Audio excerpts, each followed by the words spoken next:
Good afternoon, everyone. Good afternoon, everyone. Good afternoon, everyone.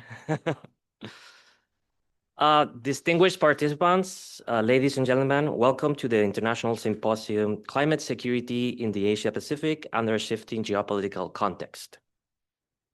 Today, we have simultaneous interpretation available. If you prefer Japanese, please select Japanese language from the interpretation button in your Zoom window. このシンポジウムは日本語の同時通訳を用意しております。日本語で、視聴したい方は Zoom ウィンドウ下の通訳ボタンをクリックし、日本語を選びください。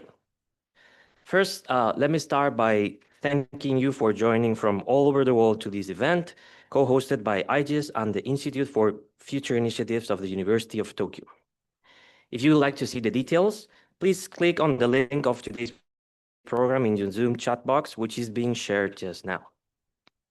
My name is Guillermo Torres. I'm part of the public relations team of the Institute for Global Environmental Strategies, IGES, and today it is my great pleasure to be your moderator. Before we begin, a few housekeeping notes. Firstly, and due to time constraints, please be aware that we cannot collect questions from the audience. Secondly, by the end of the event, a short survey will appear onto your screen when you close your Zoom window. We will be most grateful if you could take the time to answer. We greatly appreciate your feedback. Finally, the presentation materials and recordings in the symposium will be uploaded on the symposium website in about a week from now. So please make sure to check it out if you're interested. Today, we are broadcasting from the University of Tokyo, and we gather experts from across fields and countries to discuss climate security from different angles and perspectives. We truly hope that these sessions are useful for you. So without further ado, let's start. We will begin with the opening remarks from our organizers and the Ministry of Foreign Affairs of Japan. First, allow me to invite to speak Mr. Masaya Okuyama, Acting Managing Director of IGES. Please, the floor is yours.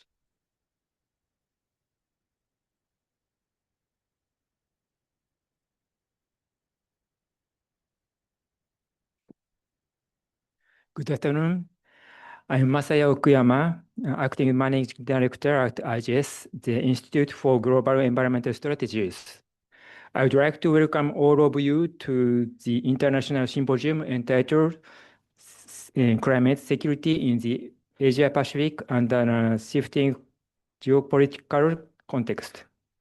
Together with our partner, the Institute for Future Initiatives of the University of Tokyo, and our collaborators from Sasagawa Peace Foundation, IGES has been advancing research on climate security in the Asia-Pacific for almost 3 years.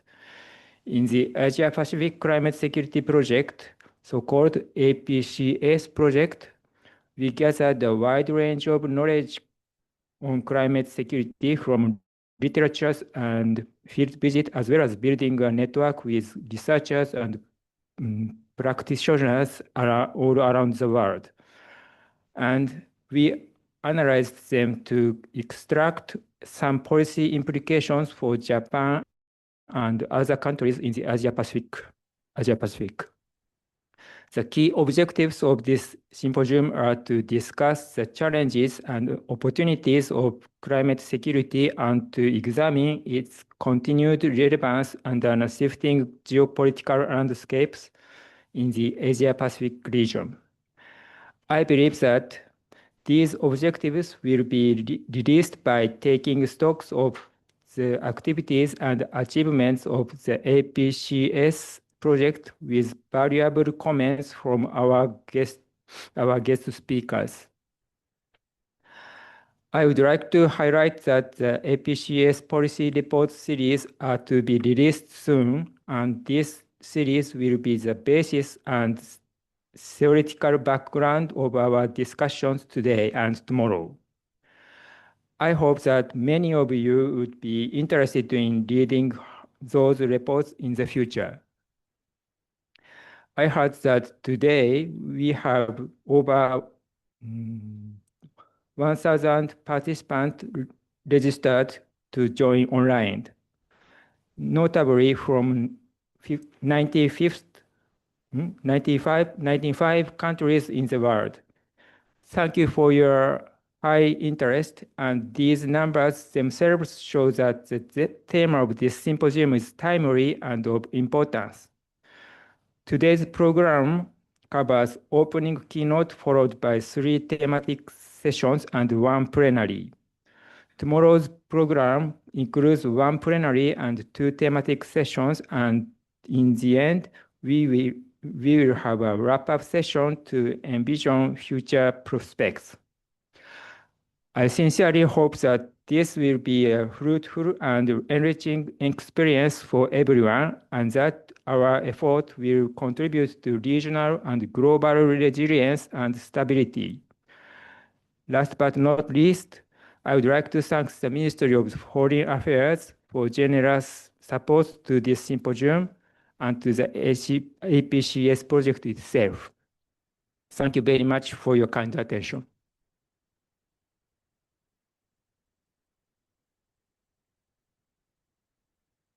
Thank you, Mr. Okuyama.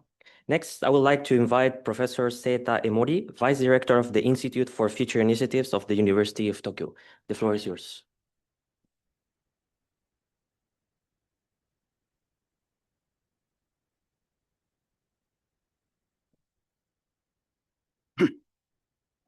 Distinguished guests and speakers, ladies and gentlemen, good afternoon. My name is Seita Emori. I'm a professor and vice director at the University of Tokyo Institute for Future Initiatives. On behalf of our institute, I'd like to warmly welcome you today. This is the 3rd workshop on climate security that we have jointly organized with IGES, and we are very pleased to continue this collaboration. The topic of today's workshop is highly timely.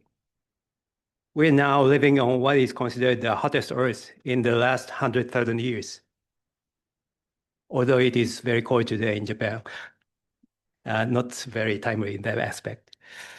But anyway, global average temperatures are rapidly approaching the 1.5 degrees Celsius limit set out in the Paris Agreement.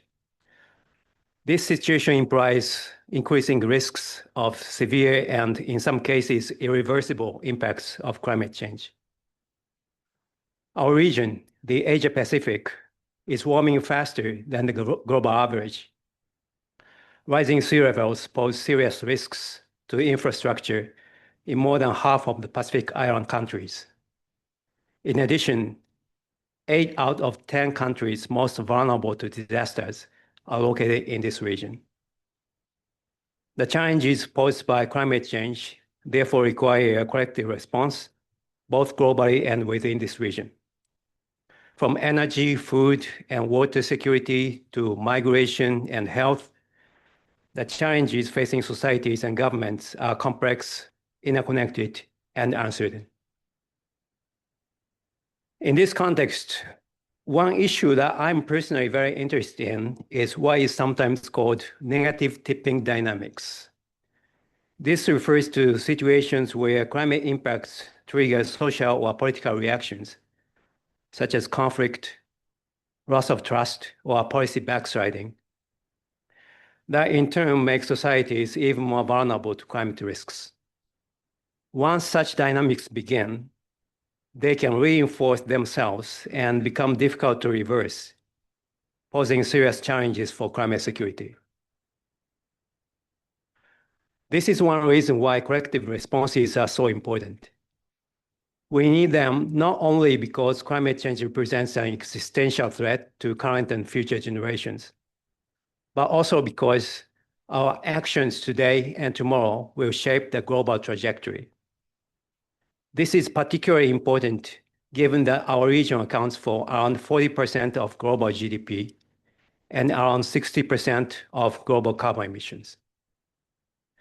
At the same time, collective responses to climate change have the potential to generate substantial economic benefits for the region and to contribute to more resilient and equitable futures.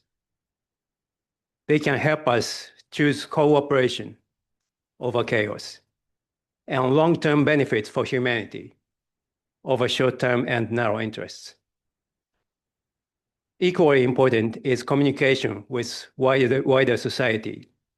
Sharing knowledge and listening to social concerns are essential for engaging people in the large-scale transformation that climate action requires. At U-Tokyo IFI, we are working toward this goal through a range of initiatives that connect evidence-based research with policy and society. In this context, I am very grateful that this workshop provides an excellent opportunity to share insightful research with a broader audience.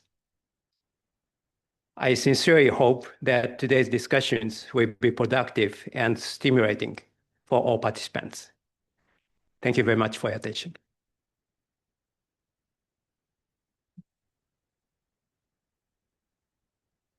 Thank you, Professor Emori. Finally, I would like to invite Mr. Hiroki Matsui, Director of the Climate Change Division of the Ministry of Foreign Affairs of Japan.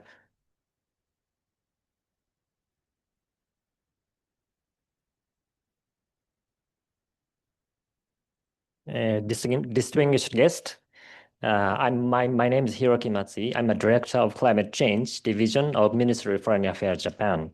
So thank you for inviting me to this symposium. I'm also honored to have this opportunity to deliver opening remarks on behalf of the ministry as a sponsor of this project. Climate change is undoubtedly impacting our lives. It is now widely recognized within the international community that long-term changes in the natural environment caused by climate change, such as droughts, floods, and sea level rise, can affect the survival of nations and national stability. Furthermore, in recent years, it has become scientifically clear that even more localized and short-term events, such as heavy rainfall and record-breaking high temperature in Japan, are influenced by climate change.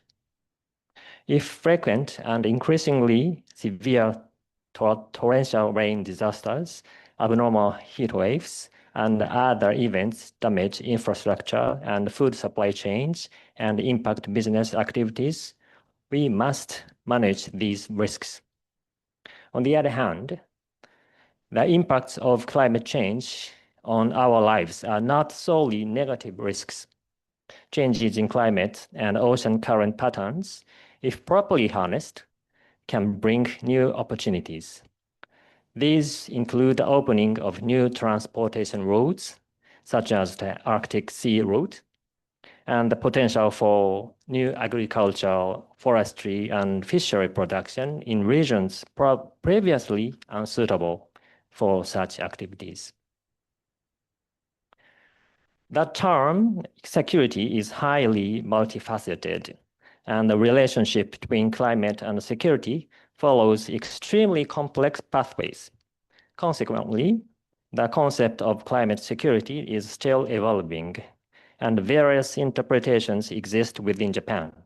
However, the international community must comprehensively address the impacts of climate change on our economic activities, on ecosystems including biodiversity, on national stability, such as the potential for triggering regional conflicts or any other economic activities. So Japan has actively participated in discussions on climate security initiatives, including co-sponsoring the December 2021 UN Security Council resolution on climate and security, joining the group of friends on climate and security in May 2022, and participating in the joint pledge related to climate, peace, and security as a Security Council member in August 2023. The National Security Strategy approved by the Cabinet in 2022 clearly identifies climate change as a critical issue threatening the international security environment. This strategy outlines Japan's commitment to leading international efforts to minimize the adverse impacts of climate change.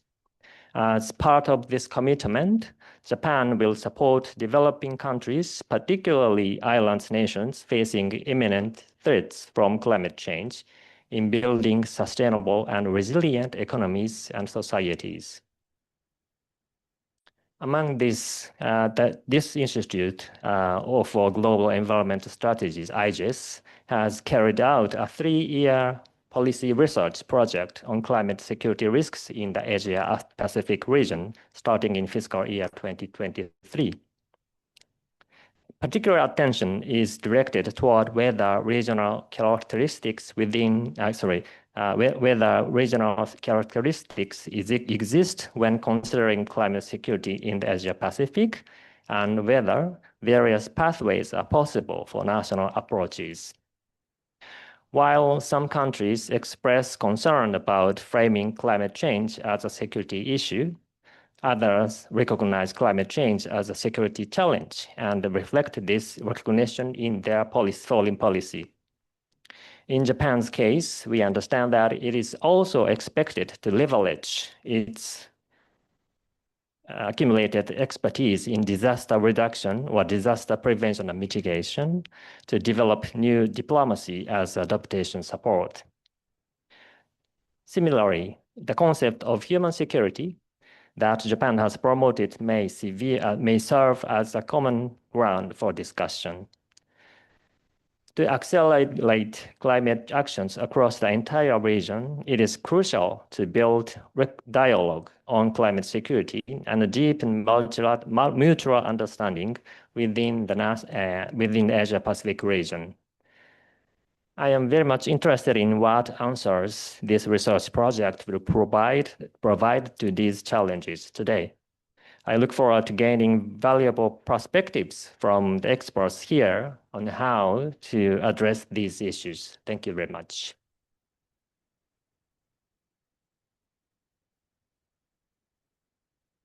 Thank you very much, Mr. Matsui. Now we'd like to continue moving on to the plenary session number 1. Which is the opening keynote. We'd like to invite Dr. Osamu Mizuno, who is the Program Director of the Climate Change Unit at IGES. The floor is yours.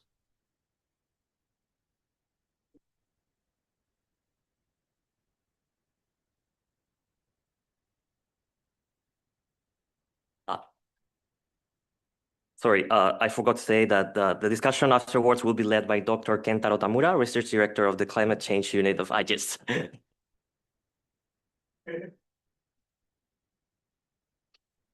Okay, thank you very much for your introduction. Good afternoon, everybody. As introduced, my name is Osamu Mizuno from IGES. It is a privilege to address this symposium today.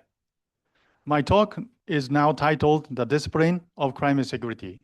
A bit slightly changed from the original plan, but please allow me to call this as such.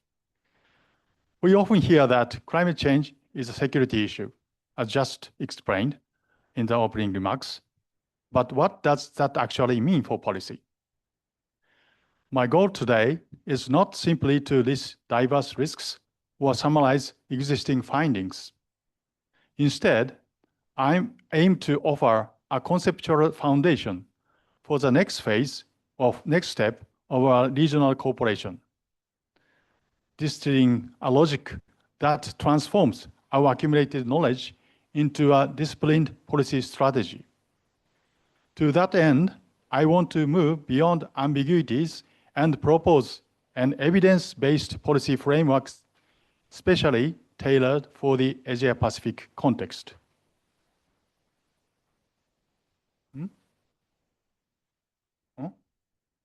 Okay. This presentation is based on a policy report I published at IGES last July. However, let me be clear. I will not be presenting a mere summary of this document. Instead, I have extracted only the structural logic from this report, the theoretical core necessity to build the common language for our regional cooperation. So, while today I focus on this logic, I invite those interested in the detailed theoretical proofs to refer to this full document later, although it is written in Japanese. Please note that this is still a work in progress, and I welcome your feedback to refine it further. Let me start with the context of our gathering. Over the past 3 years, the APCS project has done tremendous work. We have successfully identified diverse risks across the region, ranging from food security and energy transition to migration and maritime security. However, looking back, I realized there is a missing link. While we have cataloged specific risks, we still lack a common language, a unified logical framework that connects these diverse issues. Why are we discussing energy transition and migration in the same breath as security? My objective today is to provide a theoretical backbone for our findings to help realize the next phase of our regional cooperation. Okay. The challenge we face is what I call the Tower of Babel in climate security. In other words, we may use the same words with different meanings. So we end up taking past each other, meaning we are not addressing the same point. Even within the Japanese government, there is no unified understanding. For example, Ministry of the Environment officially uses the term climate security, but frames it strictly within the context of climate change impacts. On the other hand, the Defense Ministry focuses on security implications and disaster relief, often without explicitly using the term climate security. Meanwhile, our diplomatic strategy prioritizes the concept of human security in the context of climate security discourse. Although I a bit simplified the discussions in Japan, but as you can see, the usage of the term varies significantly, and the focus of the discussion shifts depending on the ministry and the context. This lack of shared understanding creates a risk. Without a common language, international coordination becomes insufficient. That is why we need clearer definitions and boundaries for climate security. This fragmentation is not unique to Japan. Globally, we see distinct dialects as well. The UN Security Council talks about conflict prevention, while NATO focuses on operational risks. Vulnerable nations, or the V20, see it as an existential threat involving loss and damage, whereas development agencies focuses on human security. This is a reality. The landscape is fragmented. To clear up this confusion, we must first distinguish between two fundamentally different discussions often mixed up in the debate. First, there is a nexus approach. This focuses on the interrelationship. It asks how climate change interacts with security environments. It is about understanding the mechanisms of how risks evolve. And second, there is a concept approach. This attempts to establish climate security as a specific policy domain, parallel to food security or energy security, etc. My focus today is on the latter, the concept approach. If we are to treat climate security as a distinct policy field in the Asia-Pacific, we must define its specific operational domain. We need to know exactly what problems we are trying to solve. Now, having distinguished the two, we can see where the real problem lies. While Nexus research is advancing scientifically, the discussion around climate security as a policy concept is often underspecified. It is sometimes framed in rhetorical terms, used for emphasis without a clear definition or an actionable policy framework. We hear slogans like, "It is no longer just an environmental issue." The word security can signal urgency, but urgency alone is not a framework. What is often missing are clear threat models and/or operational definitions. So the language of security can end up replacing rigorous analysis.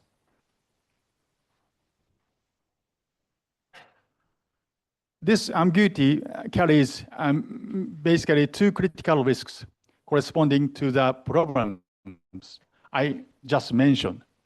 First, the lack of unified definitions is a hindrance to cooperation. Without a shared baseline, an effective international partnership is impossible. Second, the reliance on loud slogans risks the erosion of scientific credibility. Using alarmism without logic can backfire. If we can label everything as security without evidence or robust logic, we risk fueling climate skepticism. We must protect the integrity of climate science from political instrumentalization. So, what do we build that integrity? We must confront the missing question, the elephant in the room. In other words, the biggest issue that is obvious but often left unspoken. The UNFCCC already provides a comprehensive framework for climate action, consisting of mitigation and adaptation. If we can claim that climate security is necessary as a new concept, we have a responsibility to answer this simple question. Why are mitigation and adaptation insufficient? If climate security is just a rephrasing of adaptation, it is redundant. If it covers something outside of adaptation, what exactly is it? Defining this differential, the boundary with the UNFCCC regime, is the most critical step for legitimizing this field.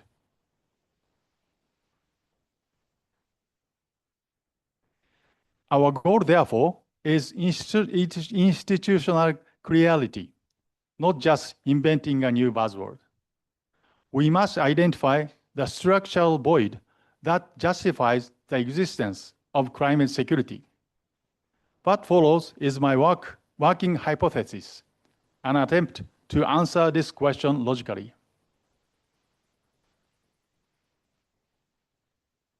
So let's look at the current state of the discourse on climate security. I call this the unsorted mixture.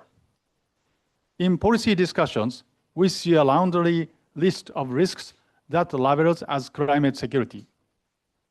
This includes issues like HADR operations or humanitarian assistance and disaster relief, Arctic geopolitics, critical mineral supply chains, migration, base resilience, and food price volatility. These are all important issues, of course, but they are structurally different. Mixing them indiscriminately creates confusion.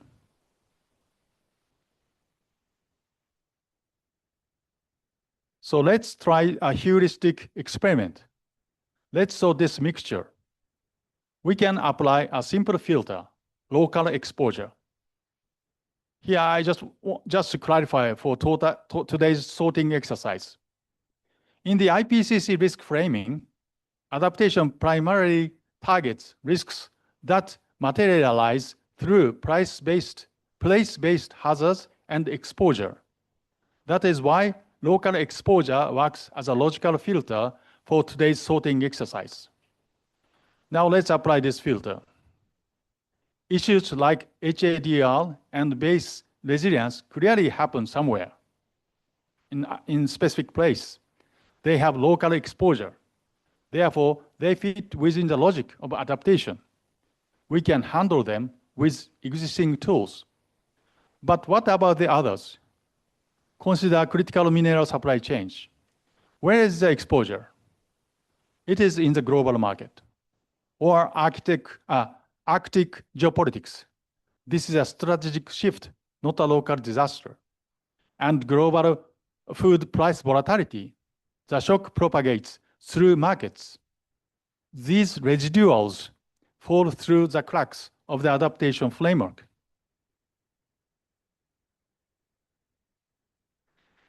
This leads us to a new definition.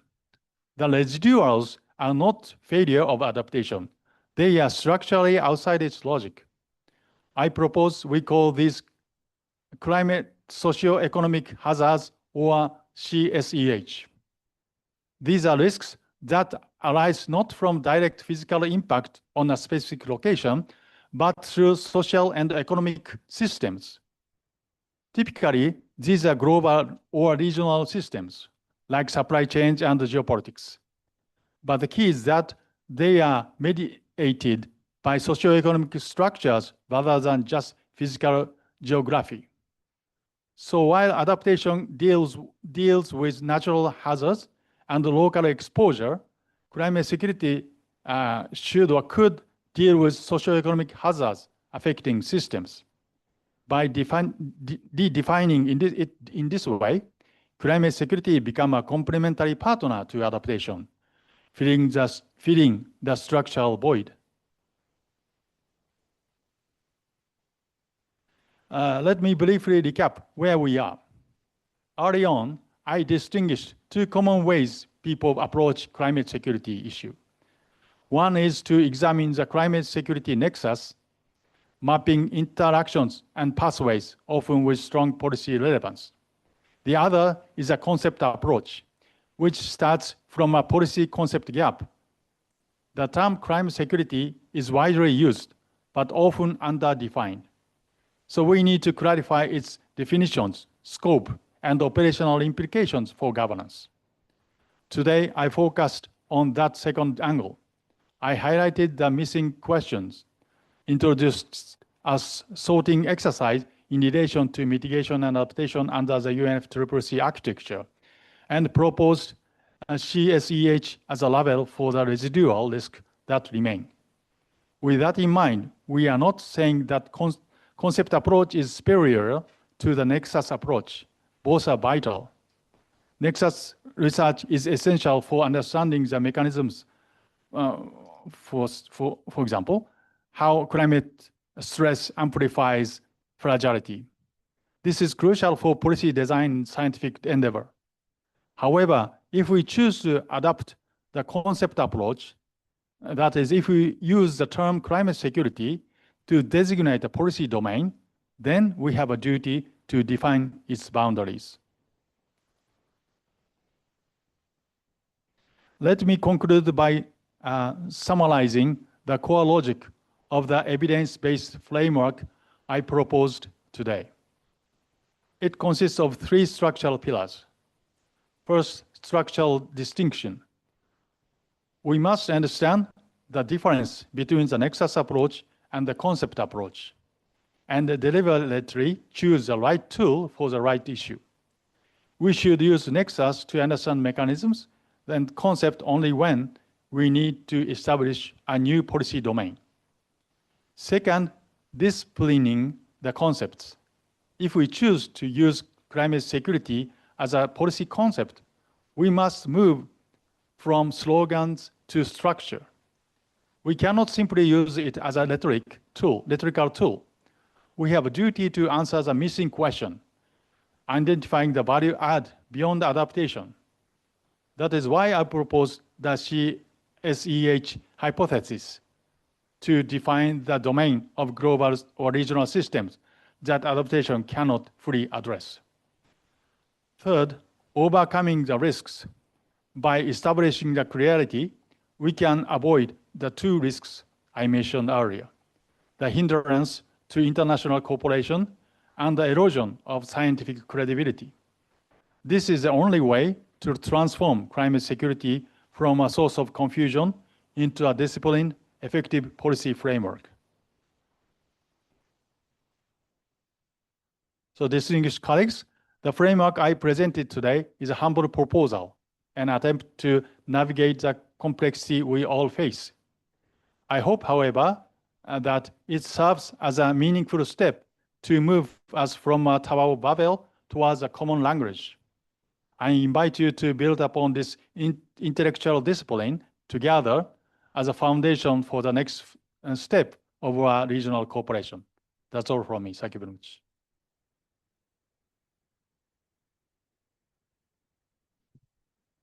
Okay, so thank you very much, Mizuno-san, for delivering the very interesting speech.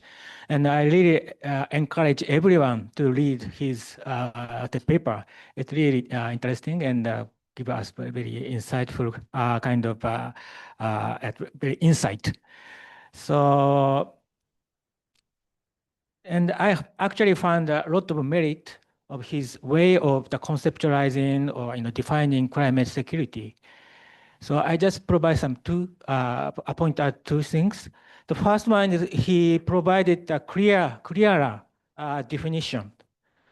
So he tried to distinguish climate security from matters which can be managed by existing policy framework, in particular adaptation.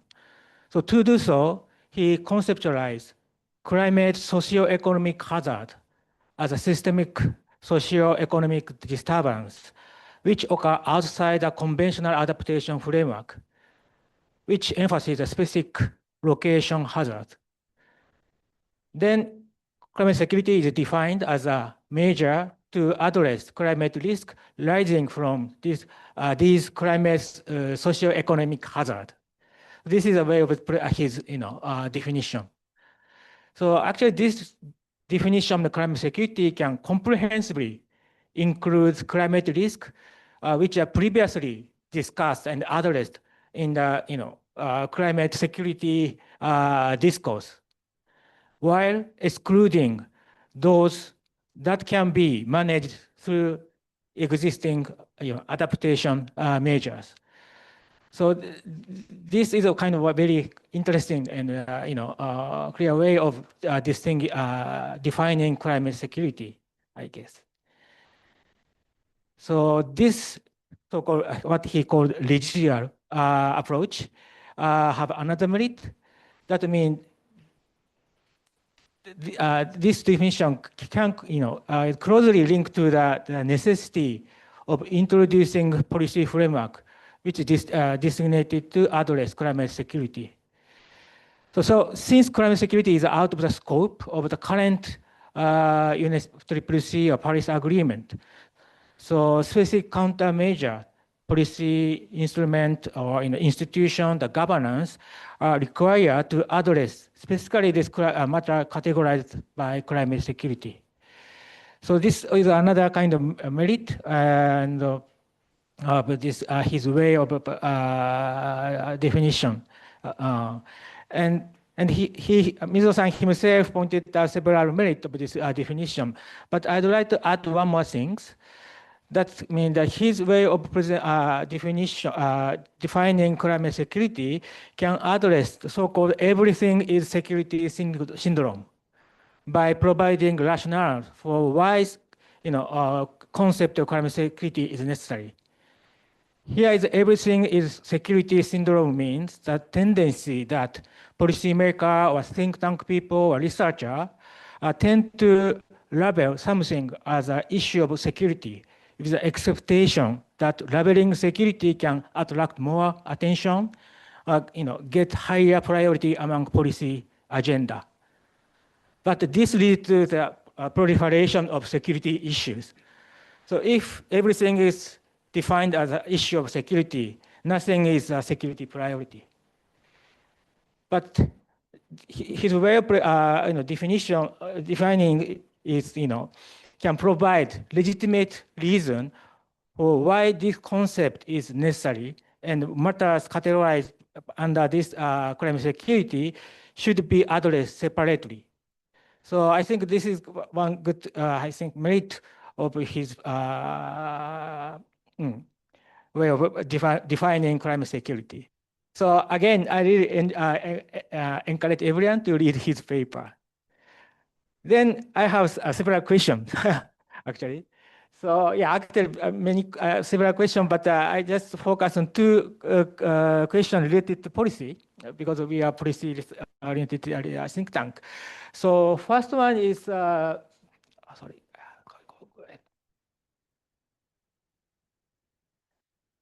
Yeah, I just wondered why this residual exists. So probably because these things, new and emerging issue that current policy framework cannot address. But another reason could be one more political reason. That means there are issues that are politically difficult to tackle. That's why we cannot tackle under this current policy framework. I think which include so-called response measures or loss and damage. These have been discussed for long, but poorly addressed under the current policy framework. So my question to Mizuno-san is that this, a new concept of consolidation of securitization, climate security, if and how can this way of definition of climate security tackle these very politically touchy issues, response measure or loss and damage. So this is the first question. And the second one is what specific policy framework are necessary for addressing the climate security if we use his way of definition. So does this way of conceptualization require a specific manner of policy tool or governance? So can it be addressed under the current policy framework, adapting new policy framework under the UNFCCC, or should be addressed separately? Or if so, globally or regionally or on the bilateral basis, on that kind of things. So these are two questions I'd like to ask Mizuno-san. Thank you very much. Thank you, Tamura-san. Thank you very much for your very insightful and very encouraging remarks and comments. I'm very much moved of your positive assessment onto my proposal. So let me try to answer to these two questions. For the first question, let me come back to the original question. Why do the residual exist first? In answering this, I would like to touch upon a slogan we often hear in climate security discourse. Climate change is no longer just an environmental issue.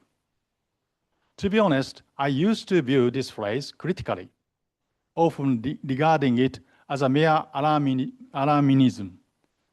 However, through the lens of CSEH, I believe we can finally grant this slogan a concrete scientific interpretation. Here's what I mean. Classical environmental problems are characterized by physical changes occurring in specific places, causing direct adverse effects. This is a domain where existing adaptation policies excel. In contrast, the climate challenges we face today extend beyond this. In addition to these direct impacts, they are mediated by complex global or regional systems and are unbounded by geographical boundaries, triggering cascading impacts across the world. This is precisely the phenomenon I have termed CSEH, climate socio-economic hazards. The UNFCCC adaptation approach is fundamentally designed around the former, the price-based and nation-based model.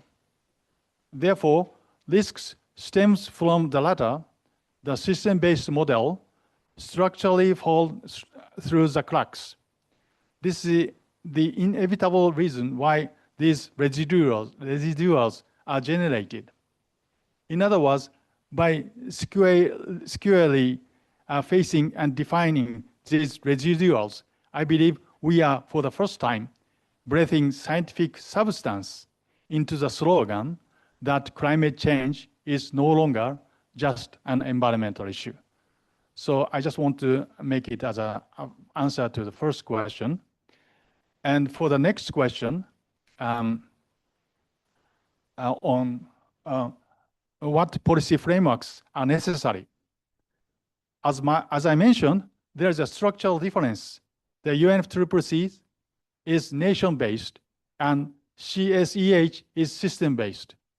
This means that the UNFCCC is primarily designed to serve as a main vessel, not primarily designed to serve as a main vessel for addressing these systemic cascading risks.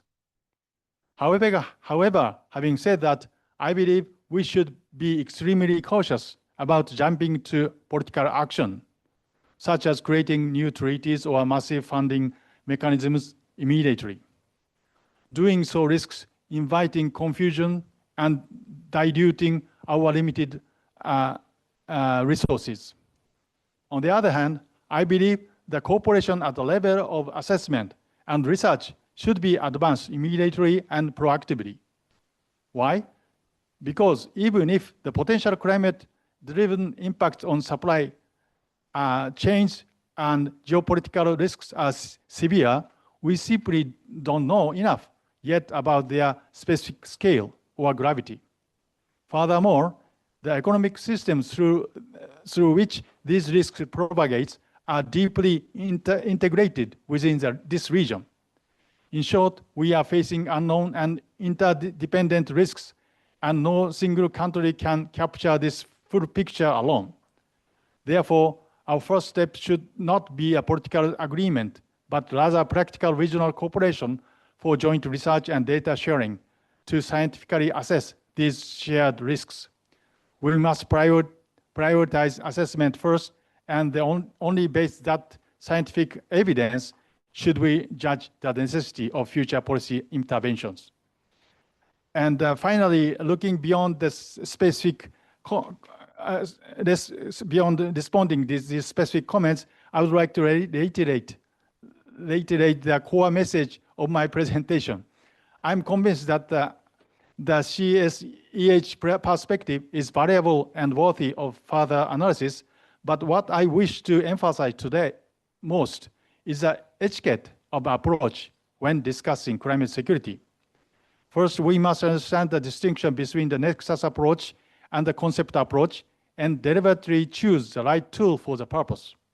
And if we choose to concept approach to establish a new policy domain, we must not consume the term security as a mere slogan or political rhetoric.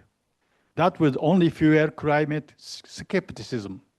Instead, we must strive to identify the value add beyond the UNFCCC and construct concrete operational frameworks.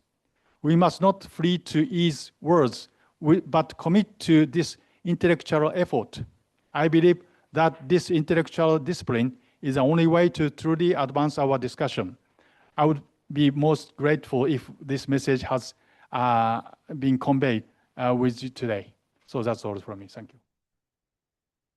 Thank you very much, Mizuno-san. Yeah, just now the time is up. So yeah, I think everyone have enjoyed his presentation, and now we have a kind of clear kind of benchmark or basis for discussing what climate security actually means. So building upon his way of definition and also what he called nexus approach to climate security, now we have a lot of kind of common tools to understand and explore what climate security means and how we can address climate security in the various fields. So having this common kind of basis, we'd like to move on to further discussion in the following session. Thank you very much.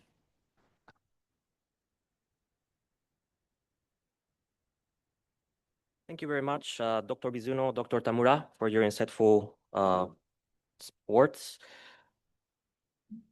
Next, we'd like to invite Dr. Naoyuki Okano, who's a program officer at UNU-IGES, who will provide an overview on the APCS Policy Report Series. The floor is yours. Clicker is there.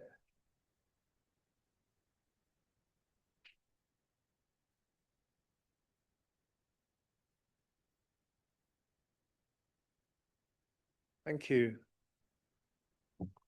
Thank you all. I'm Naoyuki from UNU, United Nations University IIS. Formerly, I was part of the IGES team, and still for this project, I'm substantively engaged with the organization and the conclusion of the project. And also, of course, I've been part of the organizing team of this international symposium itself. So from my end as an organizer of the symposium, I'd like to warmly welcome again you to this important symposium.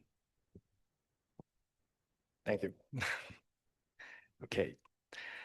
Right, thanks. And thanks again to Mizuno-san and Tamura-san for the very interesting opening keynote session. And I believe that many of you have questions to ask to Mizuno-san and others involved. So I'm in between, this meeting and the coffee break that immediately follows my brief introduction. So I can be very brief and try to stretch as much as possible that your time to discuss with Mizuno-san and to meet people in the symposium. So introduction, this is meant to be an introduction to the thematic sessions that we will have today and tomorrow. And as Mizuno-san briefly touched upon, the APCS project has been structured with the thematic focuses with these overarching purposes. And I'd like to introduce those thematic sessions by introducing the project itself again, so that you can really understand what are the rationale and context of each thematic sessions. So we have been running this APCS project for the past 3 years, funded by the Ministry of Foreign Affairs, Japan, having 3 objectives. One is to conduct original research and make inputs to the relevant Japanese policy. And we are now really finalizing, and we have to confess that we aim to publish our policy reports before this symposium, but it's in the editing process, but unfortunately it's not really out yet. But we promise that in a coming week or 2, those reports will be ready, and I hope that the organizing team can make it accessible to the audience of the symposium. But we are making up concluding our research activities and listing up the quite concrete policy reports. And we also, in this project, try to contribute to the climate security in the Asia-Pacific region. I mean, of course, after the keynote speech, I need a feeling to define climate security in this context here. But generally for here, we meant that in the Asia-Pacific region, we achieved the regional stability and peacefulness amid turbulent context of climate change. But we also try to engage with regional context through our research projects. So it's not like research in a lab, but rather we need to engage with the stakeholders and local partners and so on. And lastly, given that at least when we started this project a few years ago, the climate security research is more active in Europe or the US, and the Asia-Pacific region was less researchers and activities on this topic. So in this context, IGES aim to become one of the research hubs on climate security, particularly in this Asia-Pacific region. So those are the general objectives that we had in this project, and we had those 5 thematic topics ranging from energy security, food security, human mobility, adaptation, and ocean governance. And we also try to think about the missing links that Mizuno-san pointed out here in the keynote. But today's thematic sessions will deal with those individual topics that will appear, and those teams will present the outcome of the research activity. So it's very briefly a timeline that we started 2023, and we have this international symposium right now, and we really aim to publish those policy reports February and try to communicate with relevant officers in the Japanese government and also the other stakeholders in the Asia-Pacific region, considering that we want to address both the Japanese policymaking process and also the regional climate security context. So what will be there in the policy reports? So what we are focusing on is to summarize the 3-year research findings and actually listing up the very actionable policy recommendations. So we don't really want to say something very abstract, but rather something that we can really materialize and try to put our research output into the policy context in actionable manner. So those are the key rationales that all the people worked on these policy reports had in mind. And after this publication, we'll disseminate through the APCS network and try to contribute the regional security context. I don't think we need to dive into those structure, but those reports will be really out online after a few weeks, and I really hope to get attention of all the audience. And today's thematic sessions will be really situated as a quick I mean, the earliest reporting of their research activities and list of the policy recommendations that they have, so that those people on site and online can engage with our findings and our policy recommendations we prepared in the past 3 years. All right, so that's it from my end. So now it's a coffee break. All right, so back to you, Kijimo-san.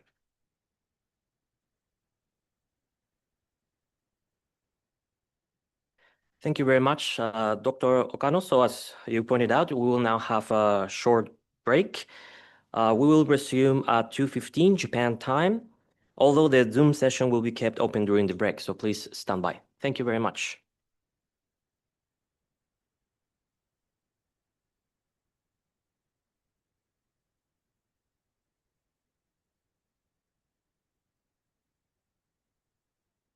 Okay, so welcome back to the second part of today's session. Next, we'd like to begin with thematic session number 1, which name is Evolving Energy Security Under Shifting Climate and Geopolitical Order. This session is moderated by Dr. Kentaro Tamura. So Dr. Tamura, over to you. Okay, thank you very much, and good afternoon, everyone. So I'd like to start this session. So this session look at the energy security and the growing climate risk and the changing geographical landscape. So increase geopolitical competition and shift in trade and weaker international cooperation, presenting new kind of challenge to energy transition initiatives. So bringing insight from the global West and the East.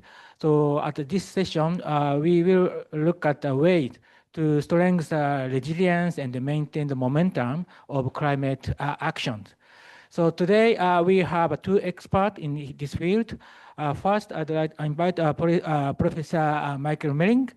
He is a Deputy Director of the Center for Energy and Environmental Policy Research, Massachusetts Institute of Technology, MIT. And the other one is Dr. Nandakumar Janardhan. He is a Deputy Director of a Climate Change Unit of IGES. So thank you very much for joining us today. So this session will start with the 2, kind of initial speech or talk by the 2 experts, then followed by Q&A.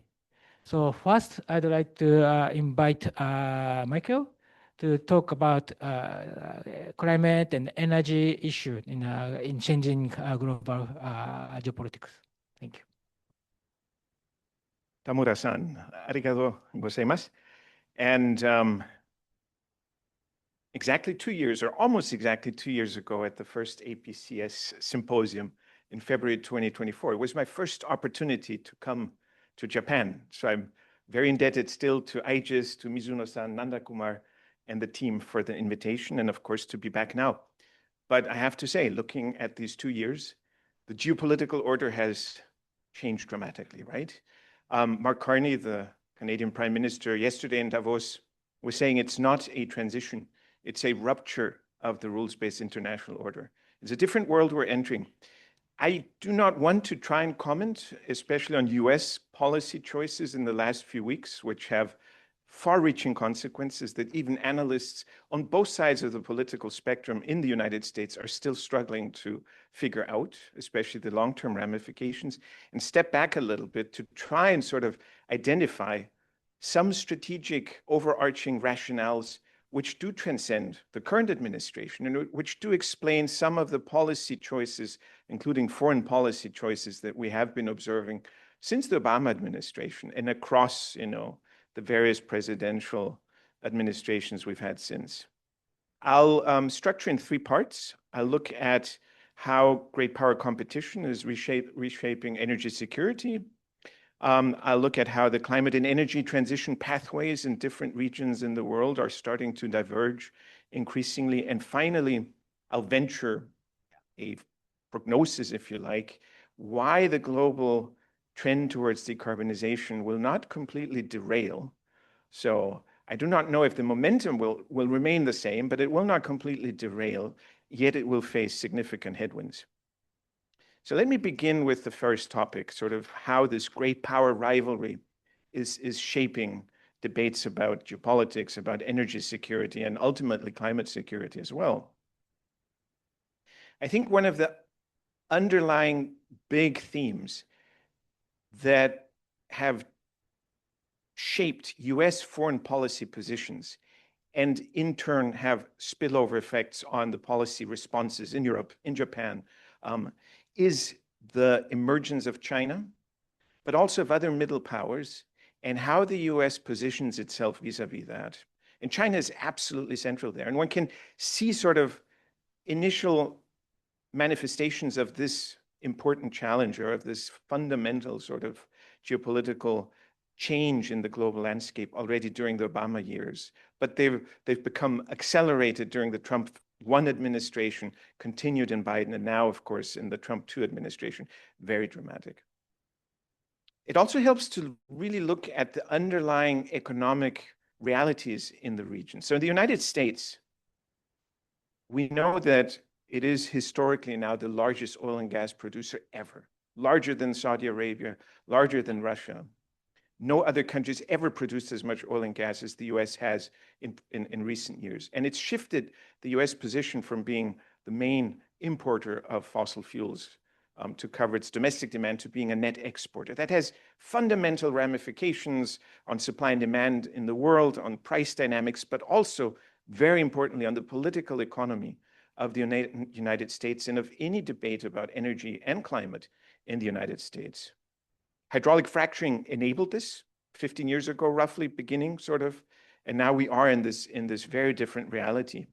8 to 10% of GDP in the US are dependent in some way or another, upstream, midstream, downstream, on fossil fuels, right? Jobs, economic opportunity, tax revenue, etc. It's not evenly distributed across the US, but it is still overarchingly a huge, huge part of the US economy. And this, of course, does shape how the US positions itself on climate policy, energy policy, etc. Ironically, with this fossil fuel abundance, demand for fossil fuels has sort of plateaued in recent years.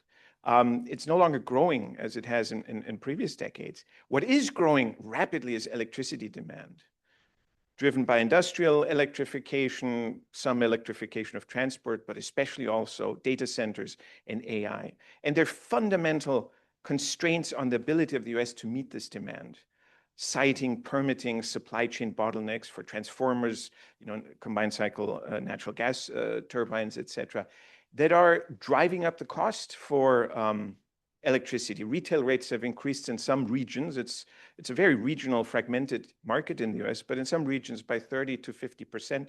This will be a big topic also in the election.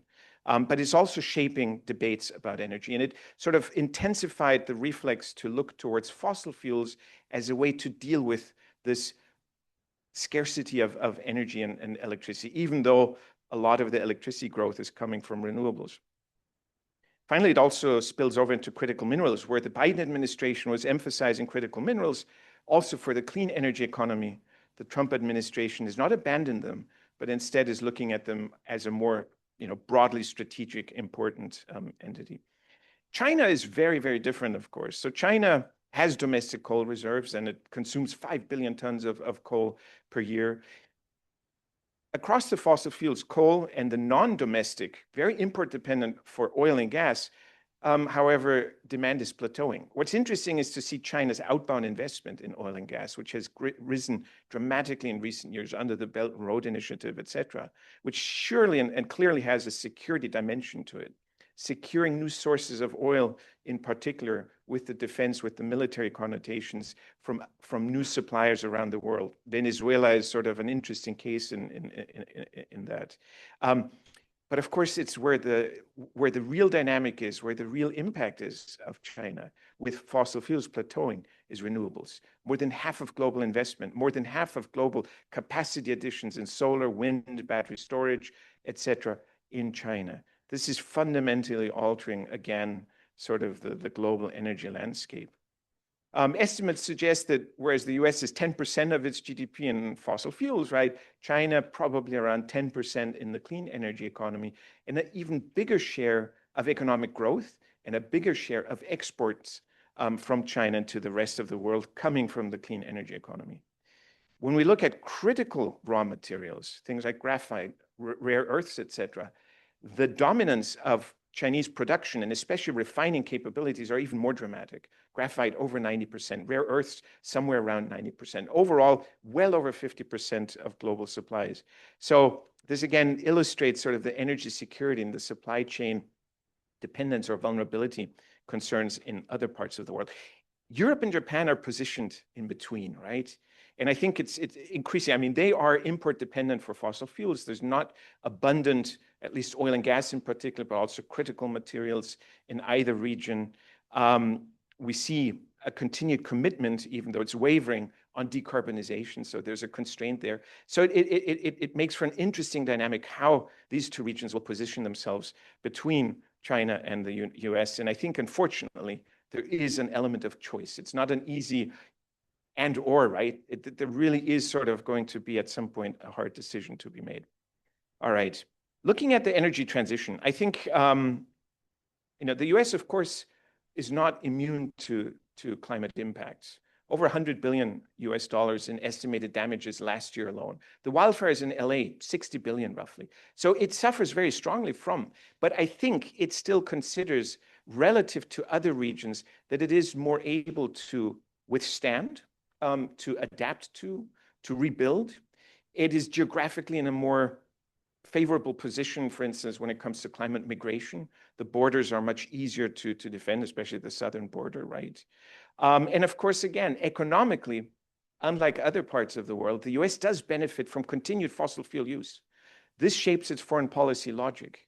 And this explains why the US has, in its international relations, been really in the current administration pushing hard in bilateral trade deals, in very obstructionist behavior, for instance, in the IMO negotiations on an IMO carbon price, sort of pushing against climate measures. For instance,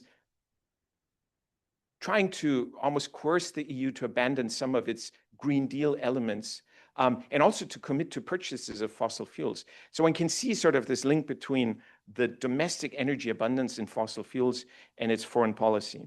It's much, much different, of course, when we look at China. As this dominant provider of clean technology, its rationale, its dominant logic, if you like, the faster the world decarbonizes, the more likely its exports of low carbon technology will continue finding, demand around the world and fertile markets. We talked, and Mizuno-san mentioned sort of the multilateral processes. I think I'll skip that maybe for the discussion, but all of this is also finding its manifestation in those international processes, and it's spilling over also into climate discourses. In Europe, which I'm very familiar with as a German, we are seeing pressure on the pace and scale and ambition of decarbonization. The green reset, the climate backlash is certainly a phenomenon, and it's not completely derailing the momentum, but it is changing the speed and the direction of travel somewhat.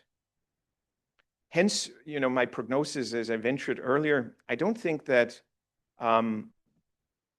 we will see the energy transition derail altogether, but I think it will be driven more by factors other than international consensus, multilaterally driven processes and political will, and be driven more simply by market forces, the technology cost decline, driven in particular by the scale and increasingly also innovation coming out of China on key technologies, solar, wind, battery storage, electrolyzers, electric vehicles, and so on.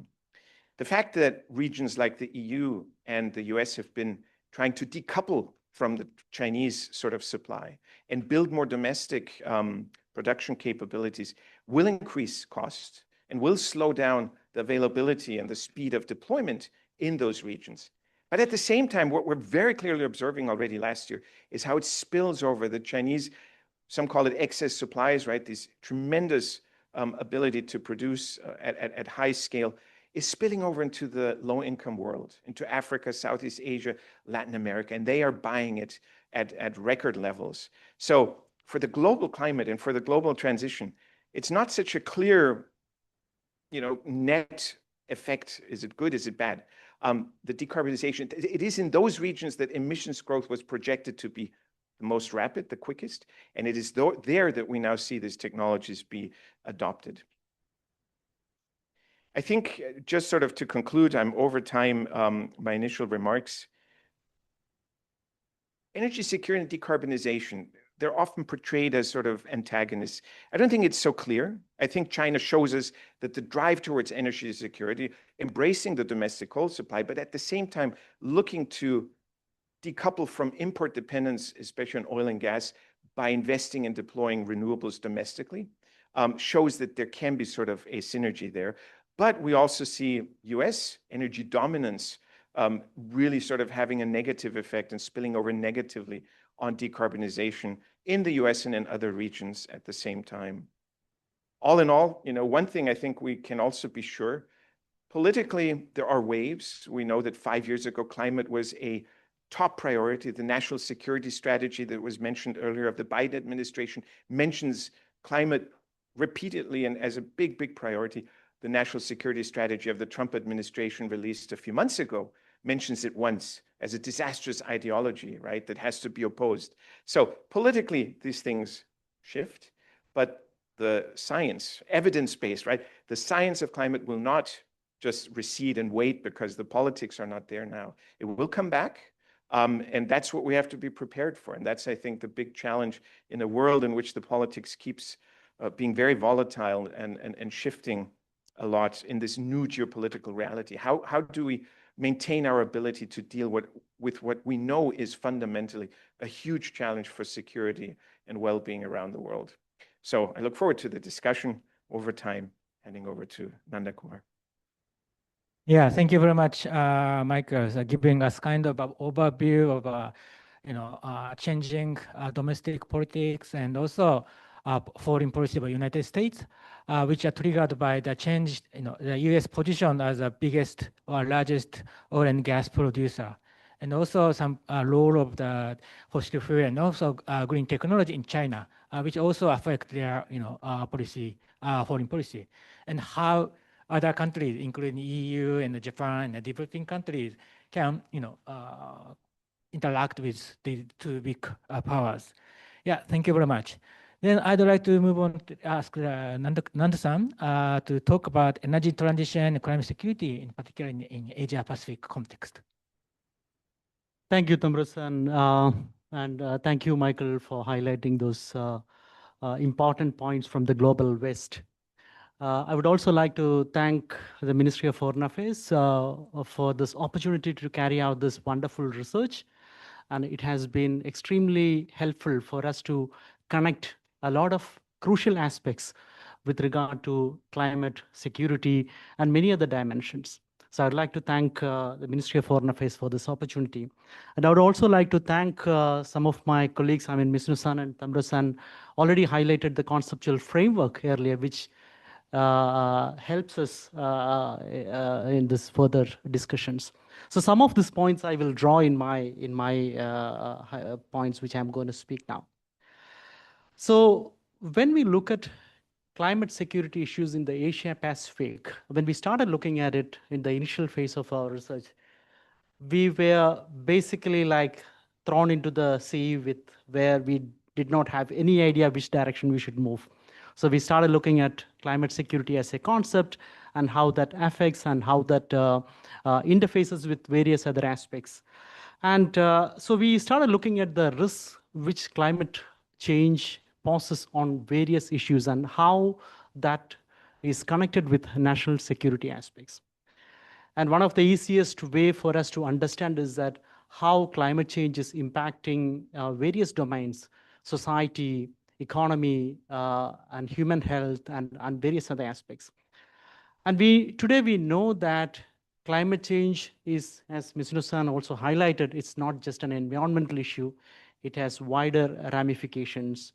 And some of the examples, if we look at how climate change induced weather events, extreme weather events, contributed to significant economic loss. For example, in Pakistan, in 2022, there was a huge flood, and World Bank estimates that there was about 30 billion worth of loss happened. Similarly, in Sri Lanka last year, and many other countries. So how weather-related, extreme weather-induced impacts can create a serious dent on economy and thereby also impacting the national security. Now, that is one of the major points which we have looked at. And in this whole process, we try to identify how climate change is affecting energy infrastructure, which is extremely important because energy directly links with national security. And from there onwards, we started looking at the key element which is under study, under discussion across the world about energy transition. What kind of challenges climate change is imposing on energy transition? And as we all know, for energy transition, the world is building huge infrastructures in terms of renewable energy infrastructures, battery storages, and also it requires a lot of critical minerals and other supplies. And the extreme weather events, for example, floods or typhoons and other events have been seriously affecting the operational efficiency of renewable energy facilities as well as the physical infrastructure. There have been extremely, there are various incidents we can easily point out in terms of the kind of impacts that has happened because of the weather events on renewable energy facilities. And somehow, the Asia-Pacific region has been building renewable energy infrastructure, but one of the missing elements is that the policy frameworks haven't looked at what kind of resilience measures have to be incorporated into the energy infrastructure building. For example, I looked at some of the countries' renewable energy infrastructure and how vulnerable those infrastructures are. For example, even in China's case, China's Guangdong coastline has about holding a significant share of world's renewable energy infrastructure, especially wind turbines. 15% of globally installed renewable energy infrastructure is along the coastline. That means it is extremely vulnerable to any sort of extreme weather events. And similarly, we have numerous events that happened across the South Asian countries or East Asia and even East Asia and Southeast Asia. So sometimes any of these events can actually affect a major share of energy production facilities. I know this is not a climate event, but we have one example in Japan that how the Fukushima accident, I'm again saying this is not a climate event, but I just want to cite that how an event can make way for significant impact on energy structure and also push countries towards more dependency on fossil fuels. And the third aspect which I want to highlight here is that now we know that these impacts are happening across the world. Countries are designing policies to address this. But most of the countries, if you look at, their capability to address these challenges and the impacts that are happening across these countries are different. The intensity of these impacts are different. For example, if you look at Pacific Island countries, it is more of an existential challenge for them. While some of the South Asian countries or East Asian countries, the impacts could be different. But the key point is that the capability of different countries in the region to address, to face these challenges are different. And we definitely need to work out measures and mechanisms to, in terms of capacity building or also sort of strengthening these policies of different countries in Asia-Pacific region. And this is one of the places where I'm trying to link with our ongoing research. This is one of the places where Japan can play an active role, not only through diplomacy, but also through technology collaboration and also sort of extensive contribution in terms of capacity building within the Asian region. And all these points are actually our ongoing research, which will be coming up in this coming days, as my colleague Okano-san mentioned. So we'll be reflecting these findings in our research. But once again, I would like to thank all my colleagues as well as the Ministry of Foreign Affairs for this opportunity to work on this interesting theme. Thank you so much. Thank you very much, Nando-san, for highlighting some climate and energy security issue particularly in the Asia-Pacific region, and also highlighted some potential area for regional collaboration to increase the resilience of energy system against climate change impact in the region. Okay, so having said so, I'd like to move on to the Q&A session. Sorry, my screen's just gone, so just could you wait, right?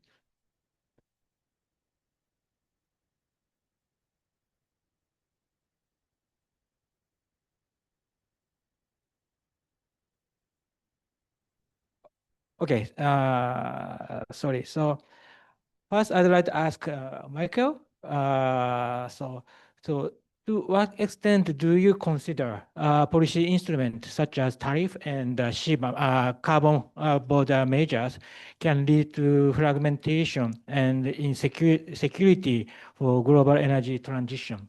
So this is the first question I'd like to ask you. Got it. Thank you, Tamura-san.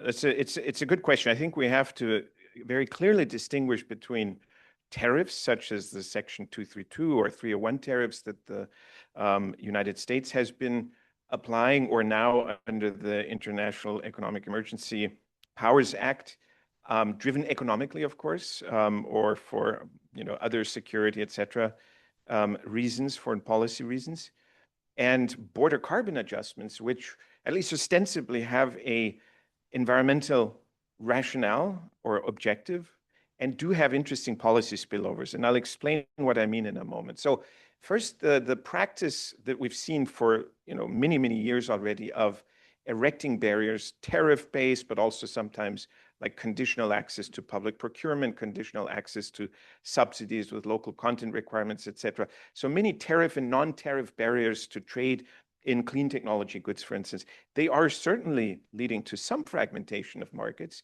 and cost increases. So there's been a number of different analyses by very reputable international entities like IMF and OECD, etc., as to what the impact is on costs. So in the United States, for instance, the same photovoltaic module, to deploy a certain capacity of solar photovoltaics will on average cost significantly more than it does, for instance, in China. And the tariffs play a good role in that. So on average, we see across the various clean technologies 30–40% surcharge or cost penalty, if you like. And that has a impact on the speed of deployment, the scale of deployment. Obviously, if the costs were lower, you would arguably see more uptake. This is limited, I think. I mean, I don't know Japan well enough, but the European market has certainly erected barriers. There is protectionism to some extent behind it to protect domestic industries. But there's also foreign policy rationale. From the US side in particular, there's also this effort to isolate China. And if I link back to my initial remarks, I think one can really see a logic that the US sees its competitive advantage to be now in fossil fuels and in sort of encouraging or coercing other countries to continue being off-takers of fossil fuels, to slowing down the energy transition.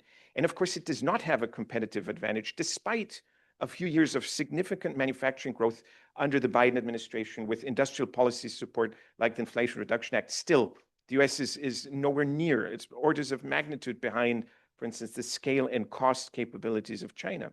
So there is sort of this competitive rationale of the US to erect barriers and try to isolate China. And one can see, I think, pretty clearly how it is trying to get its allies or its partners around the world to take its side in erecting barriers against China. Canada, for instance, on electric vehicles, 100% tariff, just like the US, against Chinese imports. Europe, somewhat less high tariffs, but still. Interestingly, Canada just now has decided to partially open the market for Chinese EVs again. And one can see how sort of the new and troubled relationship between Canada and the US is sort of shaping and starting to weaken that allegiance to the US sphere, if you like, against the Chinese sphere. But there is fragmentation, and it has cost impacts, but it also leads to this spillover I mentioned earlier to other parts of the world, low-income countries. So yes, fragmentation, but maybe less than one would expect. And I think we will observe increasingly the countries are going to see the benefits of remaining somewhat open to Chinese supplies of very low-cost technologies. Even Europe, for instance, is seeing imports of BYD vehicles that are growing much faster than Tesla sales, for instance, in Europe now. It's a very sort of, I think, nuanced and complex landscape, and one to keep observing going forward. And I'm sure Japan also faces difficult choices in how to maneuver and how to position itself vis-a-vis China, also under US pressure. Now, to border carbon adjustments, I have a different opinion on that. Yes, in theory, it does fragment. It does add further trade barriers. Yes, but at the same time, the way it is designed, the EU CBAM, the Carbon Border Adjustment Mechanism, it rewards decarbonization efforts in other countries, and it also rewards climate policy efforts. So if countries introduce carbon pricing, their exports, so the importers of their goods, will be able to claim credit. And I think it has led to an acceleration of carbon pricing around the world, much larger than was anticipated a few years ago when the CBAM was first proposed. That is an interesting dynamic that's not yet really been quantified because the causalities are very hard to prove, but I think they're quite significant. And there's growing research, I've contributed to it, others have, that there is a causality there. It's just hard to prove. So distinct from tariffs and potentially really positive signals or dynamics in the decarbonization space. Thank you. Thank you very much. I have a kind of additional question, particularly CBAM. Yeah, you said kind of positive aspect of the CBAM, and also, but currently that most of the developing country, against CBAM, including China. But if you look at these countries' domestic policy, like China already adopted emission trading scheme domestically, and they announced to gradually introduce the more strict emission trading scheme. So in the future, they also face a similar challenge, which now EU are facing. So do you see any convergence in the future, or do you see, what do you view on that? That's a very, very astute question, Tamura-san. Thank you. So yes, in fact, I've been working with many countries on their carbon pricing roadmaps. I do a lot of capacity building and outreach and so on, particularly for the European Commission. And one thing one clearly observes is a reluctant, but sort of, okay, so we have to deploy our own carbon pricing system. The CBAM kind of prompts us to do so. Ironically, in those countries, often you see the Environment Ministry finally saying, thankfully, now we have an ally, right? Because now the Ministry of Finance or the Treasury suddenly is more interested in carbon pricing revenue, but also it's good for the exports, right? Because there's credit under the CBAM. But then the next thing is, but then if we have a carbon price, our neighbors, our sort of, competitors in neighboring countries that export into our market will have a competitive advantage. So we may need to think about a border carbon adjustment. And indeed, there have already been a number of proposals. Countries like Taiwan has already legislated one. I think Turkey has considered one. Thailand, I think, has considered one. Singapore has talked about it. Mexico has talked about it. So yes, you see kind of this cascading effect of carbon pricing followed by a border carbon adjustment. Does it lead to really rapid convergence? Does it lead to the dream that many economists have of, clubs and sort of an expansion of similar homogeneous, et cetera, carbon pricing? It's probably not going to be so fast, but I think you see sort of a fertile, a growing basis from which to eventually maybe cooperate and have integration and convergence of carbon pricing systems. Okay, thank you very much. Then I'd like to ask Nanda-san, and my question is, what's the most pressing and emerging climate security challenge for Asia Pacific, and how are these presenting challenge to the developing countries? Thank you, Tamura-san. I think definitely anything related to climate impacts are extremely important for the Asian region. But if you look at from the energy perspective, to a great extent, the Asia Pacific region or the Asian region is kind of epicenter of the demand growth. And that means a significant demand for the years to come will be witnessed in this region. A second is that even if you look at the renewable energy or alternative energy sector's growth, most of the installed capacity happened in the past few years has actually been from Asia Pacific region. So that itself presents a clear picture about how climate change impacts on energy sector can significantly affect the region, not only simply the region, economy, employment situation, and also all other related aspects. And one of the points which I earlier indicated is that the impacts on renewable energy sector and making the sector more vulnerable means there is a possibility of countries moving back towards fossil fuels. This could be seen as a risk approach because if we do not take adequate measures on ensuring our renewable energy or alternative energy sector becoming more resilient, countries would naturally find more meaningful to depend on or hold on to existing fossil fuel-based energy systems. So quite a lot of challenges. Now, when you look at other impacts on energy sector in this Asian region, you can also see that, as I mentioned, the energy sector is not just as a standalone sector. It is connected with various other sectors, say agriculture, food, or even any other industries, industry transformation, everything. So definitely this climate change is not only going to impact energy sector or the sectors which are immediately visible for us, but also sort of going to open up sort of challenges across various areas which we haven't probably even included in our current scope of studies. So yeah, I would stop here and hand over to you. Thank you. Yeah, thank you very much, Nanda-san. And also, I have another question to Nanda-san related to critical mineral, which attract a lot of attention over the world, and also particularly in Japan. Also, current situation, relation with China, and the issue of critical minerals, getting a lot of attention. So, how do you see that the growing competition, geopolitical competition, supply concentration around critical mineral, reshaping the energy transition dynamics in Asia Pacific? Thank you. That is an extremely important theme nowadays as a policy research theme as well as policy making theme. We know that critical minerals are extremely important for energy transition.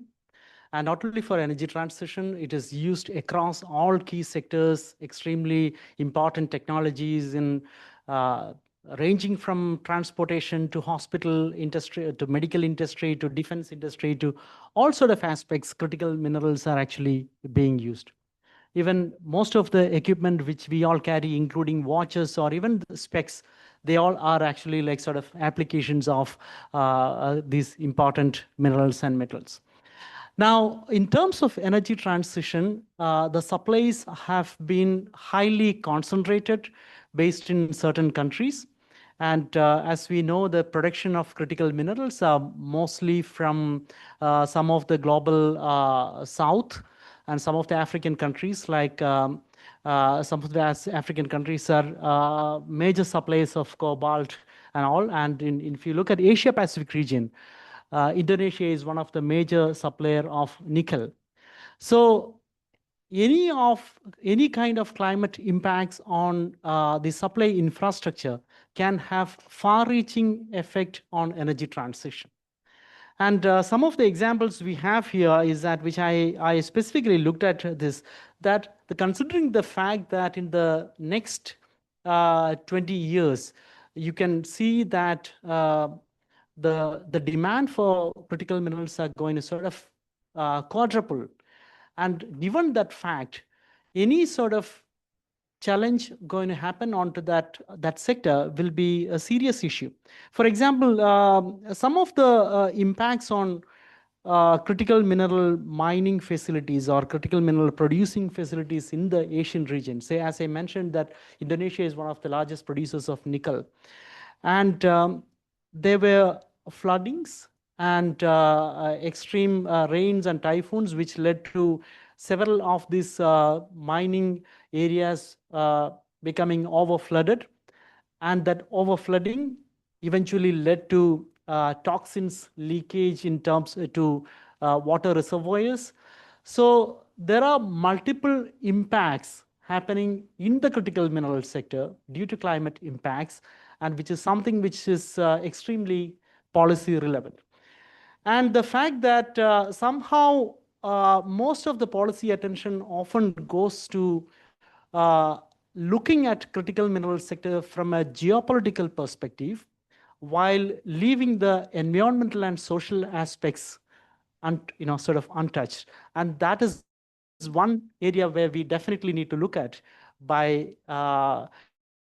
giving that renewed look on the critical mineral sector from the climate and environmental perspective. Thank you. Okay, thank you very much. So we have 5 minutes left. So final round of the question is a more forward-looking. So far we discussed the issue or challenge related to the trade or energy transition and critical mineral and so on. So how we can move forward? So to Michael, I'd like to ask how we can strengthen resilience or maintain the momentum of climate action, even this current geopolitical landscape or policy orientation. That is a question to Michael. So for Nandu-san, we just discussed the critical mineral issue. So what regional policy mechanism or cooperation are most critical for aligning critical mineral strategy and climate security objective in the Pacific? Yeah, that's the answer. Yeah, please. Right. Thank you, Kendawa. If I had a good, a simple answer, I would share it. I'll pick out from all the different things one could try sort of and look into and explore 2 things. One is how we deal with supply chain vulnerabilities and this whole issue or this whole fact. It's simply a fact that China is not only the by far largest scale producer at lowest cost of clean technologies, but it also is innovating faster than the rest of the world at this point. So that this is a long-term, this will continue being the case. There is no scenario anymore where, say, the US or Europe can catch up and maybe even accelerate and overtake China in the production of clean technologies. So we have to find an approach to how to deal with that. And of course, there are supply chain risks for the energy transition that are real and have to be taken into account, especially for critical minerals. But I would urge sort of countries, the US is its own thing, but other countries that have, the ability to choose their path, to not think purely a foreign policy-driven supply chain diversification strategy, which essentially isolates China and decouples them from access to the much, much lower cost technologies and the technology innovation partnerships, the academic, the research partnerships, et cetera. But to have really a purely risk-focused approach that is more nuanced, more selective, and that allows some entry into the market while still looking for diversification, et cetera. So from foreign policy mentality to really just supply chain risk and diversification. Internationally, I think we're beyond sort of the world in which things occurred at the multilateral level through consensus in a world that's much more fragmented. And I think what we're observing is what also Nandu-san was mentioning before, Japan, for instance, engaging bilaterally with many middle powers in Asia and in other parts of the world. We see that elsewhere too, right? Europe with its clean technology and investment partnerships with other countries.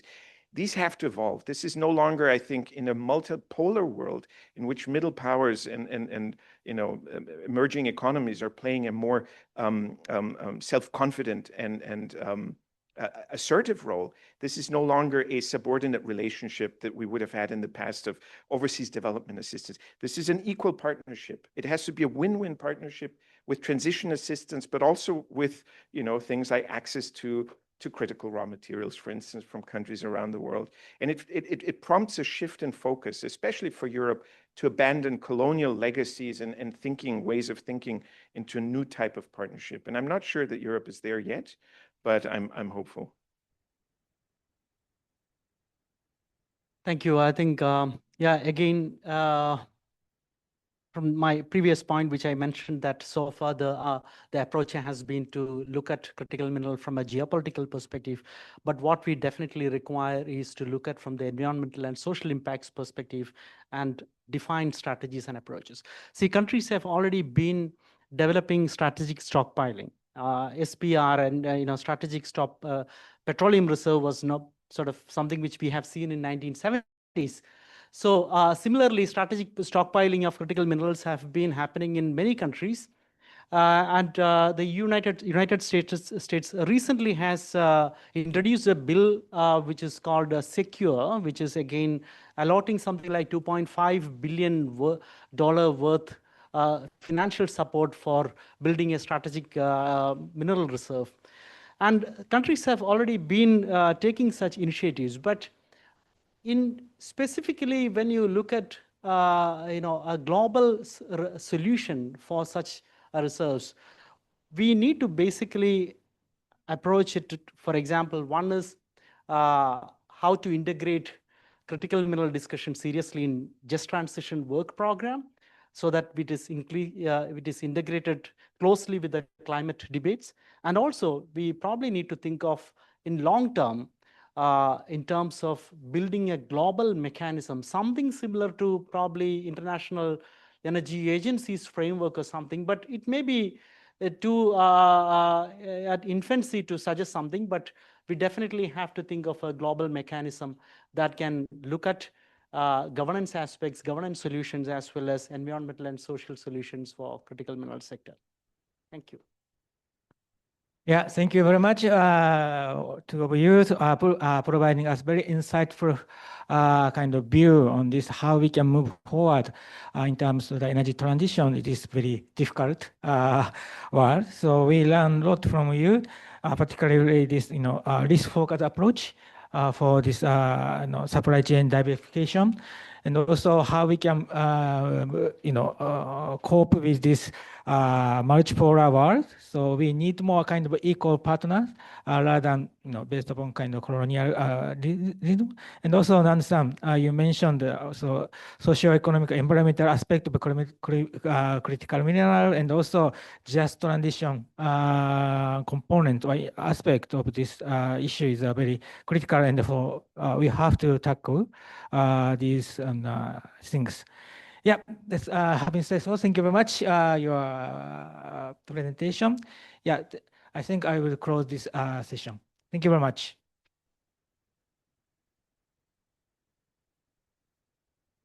Thank you very much to all of the speakers for this session for such enlightening insights and discussion. Next, we'd like to move with thematic session number 2, which is human mobility and immobility in the context of climate change. This session is moderated by Dr. Pankaj Kumar, head of the IGES TSU Scenarios and Models and Senior Research Manager of the Biodiversity and Ecosystem Services Unit at IGES. Dr. Kumar, the floor is yours.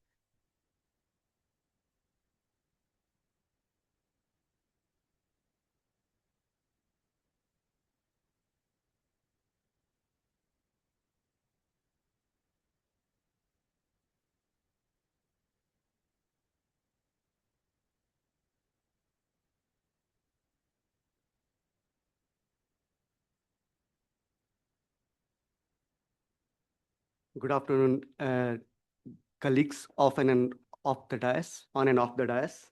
Thank you so much for your time. My name is Pankaj Kumar. I'm working as a senior research manager in the area Biodiversity and Ecosystem Services. Plus, I'm heading one department called Technical Support Unit on Scenario and Models from IGES. Although I'm a hydrologist by training, but for this project, I'm working on the thematic area on human mobility. I'm also involved in different global report. I'm a lead author for IGES Nexus Assessment, plus Geo7 from UNEP. Also in different capacity, like chapter scientist and contributing author for IPCC. I will be your moderator for thematic area 2, that is human mobility and immobility in the context of climate change. How should policymakers understand and address it?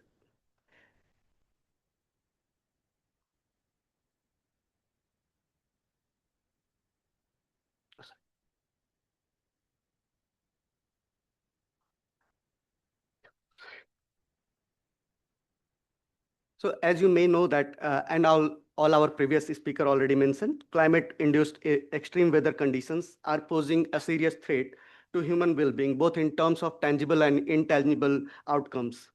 And moreover, because of its interlinkages with other factors such as water, food, and land, it is extremely hard to quantify these complex dynamics using a monodisciplinary approach. And moreover, whether weighing on the migration as an adaptive option is the right option, or what are the real challenges when we are talking about in different country or different landscape, because each country is characterized by different socio-ecological or cultural attributes. So solution for one size does not fit all.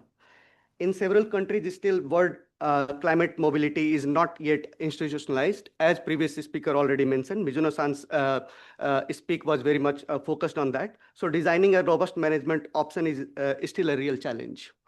This is a recent finding from IGES Nexus Assessment, which was just published 2 months before. The upper figure is showing the past nexus between different components. And we have analyzed, as a lead author of that chapter, we have analyzed what are the nexus between different key drivers in the last 50 years. And then after quantifying that one, we also projected, or not projected, we have analyzed the projected nexus between different factors by 2100. And the key finding was that solving any environmental complex challenges, we must need to take a holistic approach. And that is nexus approach, as it was already mentioned in the previous presentation.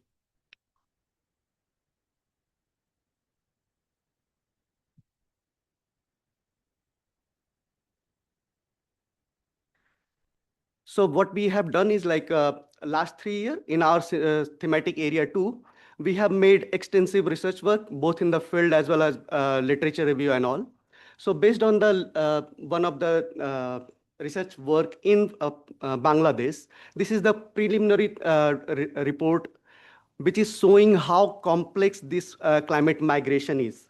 When we are looking into this flow chart, you can see that because of the climate change, as we can see that temperature is rising, inconsistent precipitation is happening, quantitative and qualitative degradation of the pond water or storage water is available, what is available to you. On the other hand, population density is increasing, human settlement area is increasing, and because of this change in the hydrological component, it is giving a more intense impact on the water resources. Say, for example, groundwater level will be decreasing, on which people are more dependent on, because the surface water is already getting salinized in that area. So people are more heavily depending on the groundwater, but that groundwater level is decreasing. And that's why when the groundwater extraction is increasing because of the population increase, they have a cascading impact. And because of that, crop production cost will be increasing, profit will be decreasing, and that's why people will be having financial hardship. And as a result, people are forced to migrate to different places. So the question here is that, are we looking at migration as an adaptive option? And if so, what are the real challenges in that one? So under this theme, we are here, we have 3 different panelists. We will be discussing about those things. First, we have Professor Nasif from University of Khulna from Bangladesh. And then we have Noguchi-san. She is a JICA researcher. And then we have Miki-san from IGES. All these 3 panelists will be making a short presentation. After that, we will be having a few questions from them. So I invite Nasif-san to make a presentation. Thank you so much.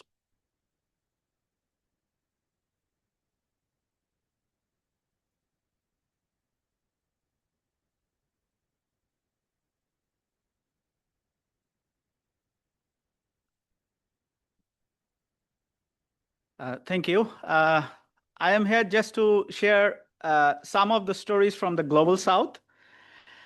As you know, I'm from Bangladesh. I work in Kulin University as a professor of economics, but over the last 2 decades, I've been working with the disaster domain. So in this project, basically in the first year, we worked on the aspect of migration. And in the second year, we have worked on the non-migration. So I will be presenting here today the case of non-migration or voluntary immobility in case of climate change.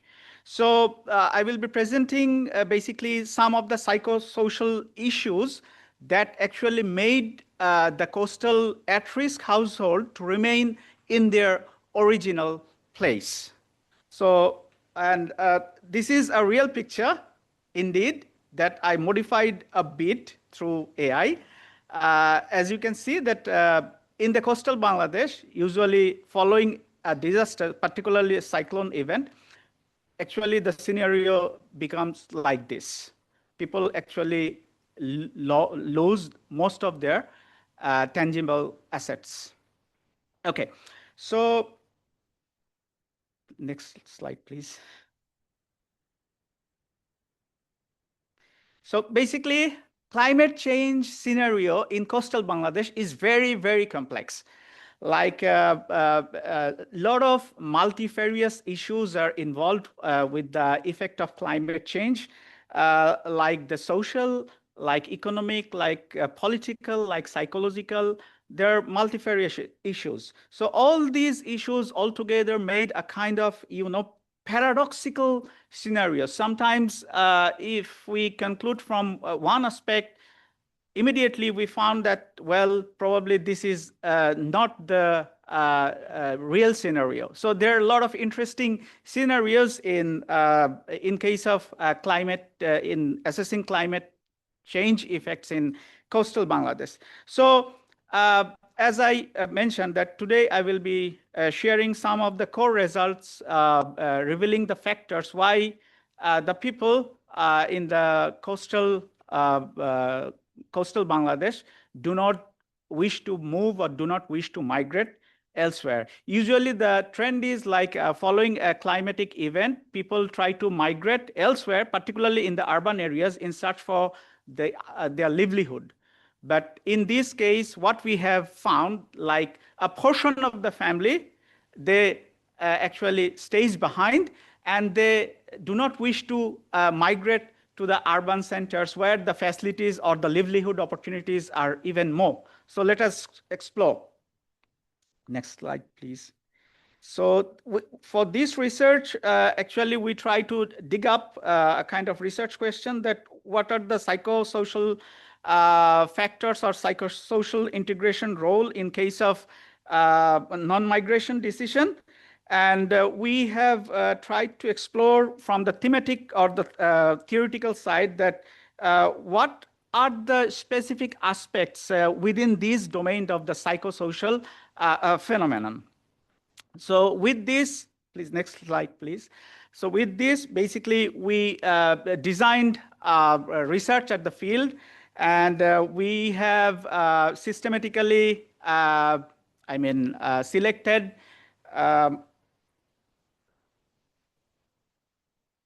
just more than 400 households, 411 households we have chosen from different areas across the southwestern coastal Bangladesh. And we have maintained the, the statistical rigor in selecting these households. And then we have collected data by having face-to-face interview from them, and also with some focus group discussion and one-to-one kind of interview from those households. And we have, after collecting the data, we have analyzed this data, applying different econometric models just to reveal the intuitive factors for their non-migration decision. Next slide, please. So these are the core findings, like we found that just over 70% of the household, they do not wish to migrate to the urban areas. And while we dig into deeper, we found that some of the factors like their place attachment, their social capital, their community belonging feeling, and also the institutional arrangement or institutional integration actually made them to decide that they are not going to move to the urban centers. Instead, they are willingly to stay in their place of origin, despite suffering a massive shock every year in the coastal area. Next slide, please. And due to time limitations, I am not going in detail. So what we can simply, define, like the whole scenario, we can simply term within this term like the informed rootedness. So they wish to be in their place of origin, despite suffering all these shocks, they wish to remain in their place of origins. That's because of their social capital, their fellow feelingness, and also some of the factors that they are enjoying in their locality. Next slide, please. So, the take-home message is staying is often deliberate, and they know about it, and this is all about their this happening due to their psychosocial integration within the community. Now I will be showing some of the pictures and some of the outputs from the previous years. Like this was in 2023. Okano-san, me, and Pankaj-san, we were in the field in those areas. Next, please. These are some of the pictures at the field level. Next, please. And you see, these are the boats. This kind of means of their livelihood by just going to their neighboring mangrove forest just to collect the resources. Next, please. And from the first year, we published in Habitat International. Here we see the people who migrated. So we divided into two groups, the urban migrators and the slum migrators. And we made a comparison. Next, please. And we also published another paper out of the water scarcity or water governance issues from the same area or from the same research. Next, please. And thank you. I'll be expecting some questions during the Q&A sessions. Thank you. Thank you so much, Nassif-san, for your excellent presentation and showing the result from your research. Now I invite Fukuda-san to make a presentation. Sorry, I'm very short.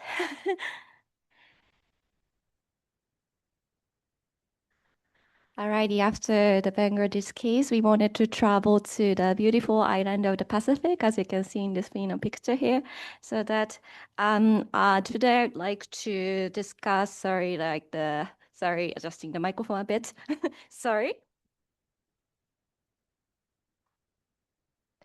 Thank you very much. That's much better. Okay.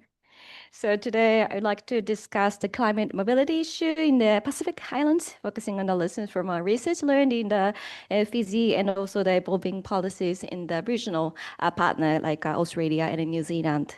The next slide, please.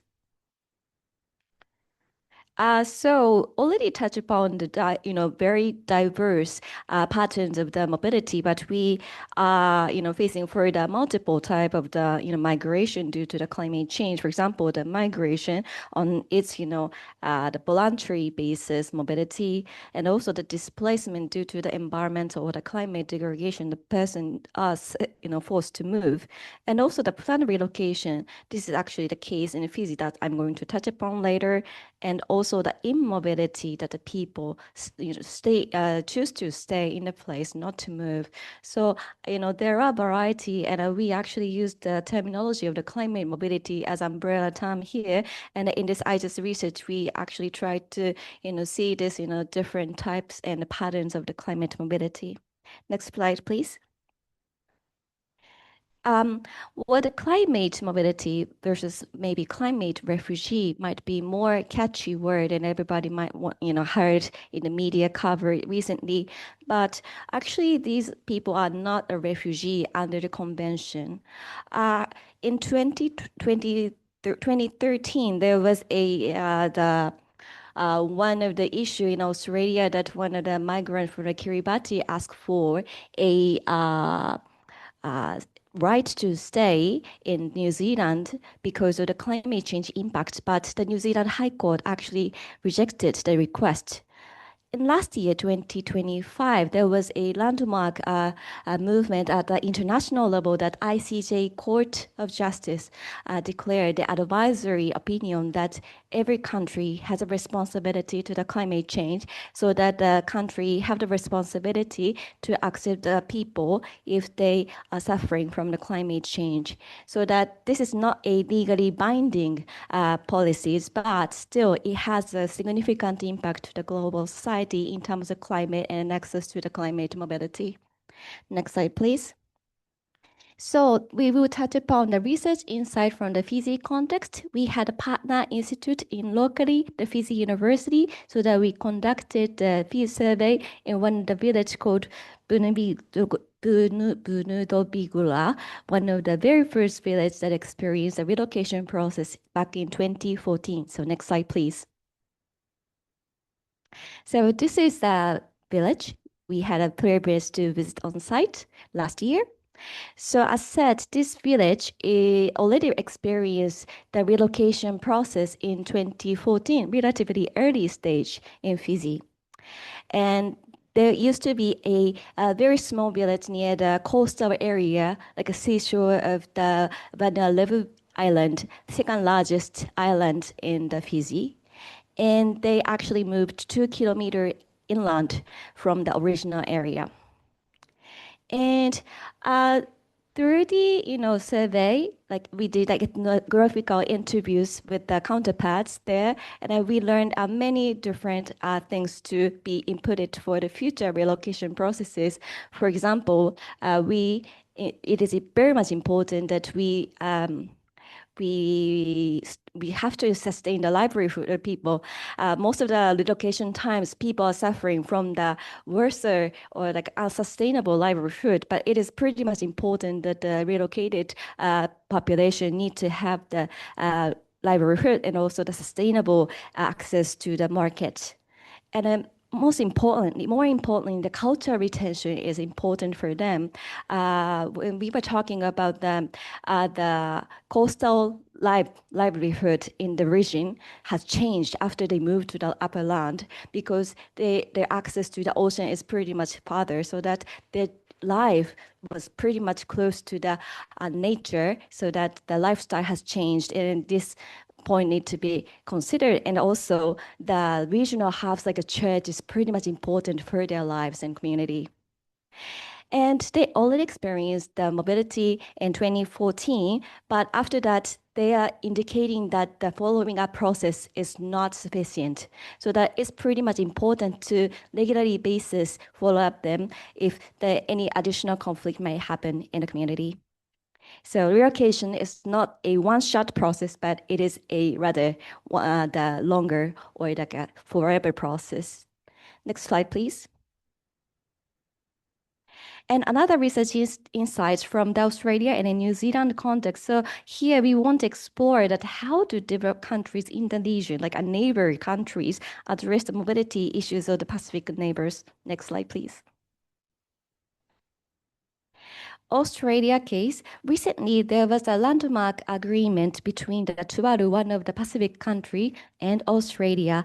I believe that the Fumiko, the following speaker, will touch upon more deep dive, but I will just, touch upon the very surface level. But those two countries have made the Whalepili Union Treaty to allow Tuvalu people to live and work in Australia, and just started last year. But there's, of course, a challenge that already Australia received some Pacific people as a working laborers, but there is some culture barriers and also the decreasing the ability to live in more sustainable livelihood. So that it is pretty much important that the mobility should be based respecting the dignity and also the cultural retention. Australia started this initiative under the security domain, viewing this pathway could be a strategic tool to strengthen the regional stability and partnership. Next slide, please. And at the same time, New Zealand, another neighbor to the Pacific, had a different approach to this Pacific mobility. They used to have the traditional like a labor scheme between the Samoa and also other Pacific countries under the Pacific Access category. Currently, they don't have the specific climate pathway like Australia had recently developed it, but those traditional pathways actually function to receive some additional climate-related mobility in the future. And compared to Australia, New Zealand is geographically closer to Pacific Islands, so that there are already existing community hubs and the community network in many different parts of the New Zealand, so that it actually serves as kind of safety net to welcome the new people. And recently, New Zealand decided to focus more on the adaptation strategy rather than making the new climate mobility pathway like in Australia. Next slide, please. So now the narrative is changing so that the Pacific people are often seen as a victim, but actually the younger generation who experience the mobility is acting pretty much active as an advocacy role to voice up the Pacific people's rights, so that we could see that the mobility, like a victim narratives, are actually moving from the victim to the agent of change, and we could think about the mobility with dignity among the people. The last slide, please. Thank you very much. So that it is the strategic policy recommendation. I'm pretty sure that running out of time, and then that would be covered by the questions. So that probably I might reserve for the question to come. Thank you very much. Thank you so much, Fukuda-san, for your presentation and bringing the cases from Pacific region as well as showing the role of youth to tackle this situation. And now I call upon Noguchi-san, from who is working as a JICA researcher, to make a presentation. Thank you. I'm just going to use. Thank you very much, Chair.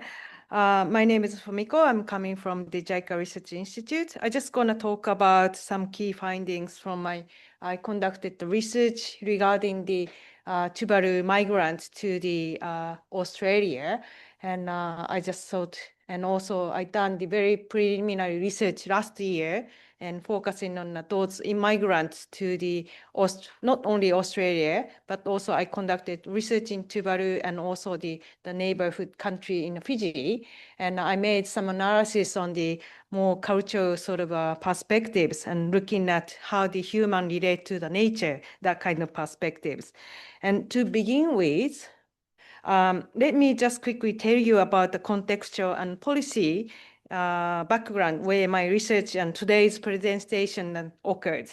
As you know, there are increasing number of displacement and will continue increasing in the future. And that's including the cross-border migrations too. But at this moment, there is no global policy framework to ensure formal support to cross-border climate change displacement, except for Pacific regions, where there are small islands developing states at the risk of losing 50% of the land due to sea level rise they have developed the Pacific Framework Climate Mobility in 2023. And that's also affected by that. Fukuda-san mentioned that Mr. Ioane Teota case in New Zealand, it's really significant country impacted in the policy sort of framework making process. And responding to, and also this framework is very important to ensure the rights protection of the climate migrants. And in particular, it emphasizes the cultural protection as a key component of the human rights of the Pacific climate migrations. Oh, it's gone too much. Yeah, so as Miki-san has already mentioned, that responding to this process, Australia is one of the biggest developed country in the region, has actively participated in the policy formation process in the Pacific region. They also developed their own bilateral treaty with Tuvalu, which is called Farepedi Union Treaty in 2023. And this is, it's not only the climate migration policy, it's a comprehensive treaty for the climate adaptation and for aiming for increasing the resilience in the Pacific, but also including some kind of like a counter measurement against the Chinese influence in the Pacific Oceans. And it includes the first international policy agreement for creating a pathway for the human mobility from Tuvalu. Under this treaty, a special permanent residency visa, which has no expiry date, will be provided for 280 Tuvalians for every year. For the 2025 round, which was the first application, they had 90% of the entire population applied of the from Tuvalu. And the protection of culture has been also incorporated into the Farepedi Union, and which is stated that the government, Australian government, will provide the support for Tuvalu climate migrants to retain cultural identity. And they're gonna do the official support for doing that. Then my research happened that how to protect cultural identity, by whom and what is a measurement. So that's my research.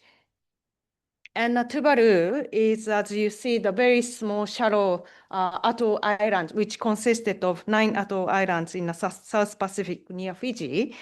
And the population is very small, only 10,000 population. And the capital city is Funafuti, located in the Whangawhare Islands. And Tuvalu also has experienced the severe climate change impact, which include losing the land and erosion. And also they are expected to lose 50% of the land by 2050, according to the worst scenario of the climate change. And they have a very limited resources, and they rely on the ODA for the 80% of their national income, and also for the overseas remittance. And because of it, historically, people have also migrated overseas, and including like mostly to Fiji, New Zealand, and Australia, and also the surrounding small island countries. And they are looked for the better employment and also better healthcare and better education. So such migration also has been motivated by the labor migration policies of those Australian, New Zealand big countries. And now climate change has become an additional push factor for that. But they have a very complex migration patterns. They're not migrated only one way. They are doing actually some Tuvalu people migrate to Australia, New Zealand, Fiji, and those migrants lived in Fiji and New Zealand also migrate to Australia, and they do a back and forth migration pattern. So in my research, I just not only looked at Tuvalu people in Tuvalu and also Tuvalu people in Australia. And also, I also looked at New Zealand. Sorry. So I just quickly tell you about what I found from the 3 countries research. From Fiji, I found the place is very essential to retain and update their cultural identity and migrants. Sorry, before that, I have to tell you about what's happening in Tuvalu. From my Tuvalu study, I found there is a 2 implication of cultural identity. In Tuvalu, the people have developed the life, culture, and society based on the local natural resources and indigenous knowledge is at the center. people develop their cultural identity and knowledge based on a social spiritual connection with surrounding land and sea. So that means they have a very strong connection with a place first, and also the cultural identity is very inseparable from the nature and also the society and environment. So that's a very key component of Tuvalu cultural identity. And in Fiji, I found sorry, it's not used to it. Place is very essential to retain and update their cultural identity of the migrants. They have actually 3 generations now living in Fiji. They have spaces for church and decision making, but also they are influenced by the Fiji culture, policies, and education. But they have some kind of like agency, retain their own cultural identity and maintain their language and also update and utilize their indigenous knowledge in the everyday life. So they can harvest the crops and also the taro potato together. So the place allow them to hold agency to protect and maintain their cultural identity by using language and practicing indigenous knowledge and sharing value. That is very important. And next one. Sorry. And Australia, it's a bit contradicted to what I found in Fiji, that they don't have much agency in decision making. Just because they don't live together, they live scattered and non-communal space for social gathering. And also I found there is some emotional social insecurity among those migrants. So I heard those words every day. It's like fight to protect ourselves, our culture. I don't want to live here, but I don't want to go back to Tuvalu. That's sort of their feelings. So I found they have a fewer agency and lack of space may lead to this empowerment and low self-esteem and lack of dignity. So that's I found in and also Australian study. Sorry, I just. And at this moment, unfortunately, under the Whareperi Union, the government is not willing to provide any communal land or place to be shared among those the Whareperi migrants. And what's sort of last slide, I just quickly sort of analyze why this kind of mismatch is happening. It's underlying its 2-3 countries sort of problems. I found there is a mismatch between the kind of like epistemological differences between 2 paradigms. One is in Australia, which see the culture, nature, and also environment very separately. So they see the culture is as a form of like a sports, arts, and also like music activities. And also on the other hand, Pacific, it's very holistic. Everything is intangible, mixed, and also holistic and narrative and contextual and place-based. So in the policy, the cultural identity protection written in the Australian policy framework is actually silently overwhelming power, overpowering the Pacific identity cultural views. This is what's happening in the underlying cultural sort of a conflict in between those 3 countries. So maybe because time is up, and but also I just should add one more thing. There is a power issue of power that many people tend to believe that something developed, something Western, something modern it's actually better than what is traditional, what is indigenous, and what is sort of Pacific. So that's a sort of overpowering issue that people may believe that Western standard is better or to follow the Australian way, and rather than keeping the traditional cultural identity. So that's all from me. Sorry, overlapping the time.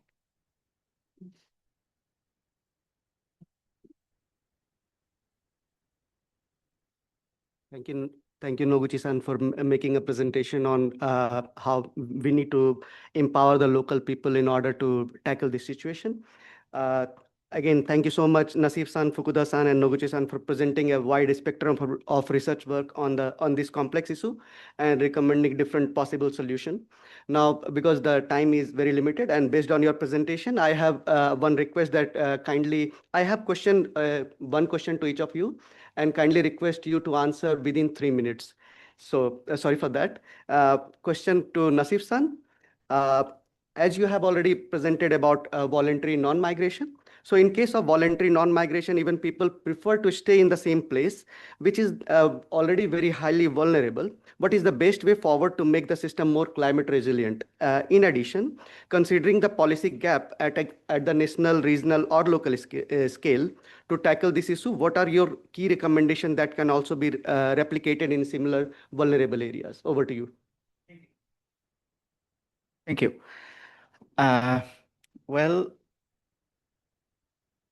I would say that considering the scenario in a holistic, from a holistic approach, if we would like to make those at-risk people more resilient, of course, they have already shown some sort of resilience because despite the continuous climatic shocks, they are not moving, even though they do have the capacity and also the aspiration.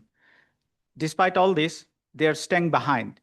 So it actually shows some kind of resilience within the system. So this resilience is basically framed by their social capital, their social integration, and a kind of reciprocity within the society. So with all these, there exists a kind of trustworthiness among them, which actually made a good tie among them that actually made them this kind of resilience.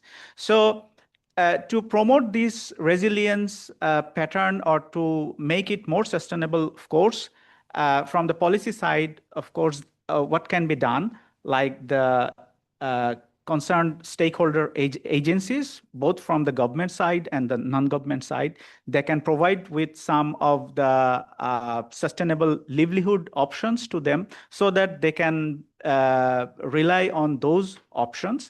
And of course, they need to be with, the agencies who will be supplying all this, they also need to provide some of the logistic supports so that they can become a kind of well prepared to cope up with the upcoming any climatic extreme events. And from the national level policy making, of course, currently Bangladesh do not have any kind of established policies. Bangladesh only have policies regarding the people who are internationally migrated.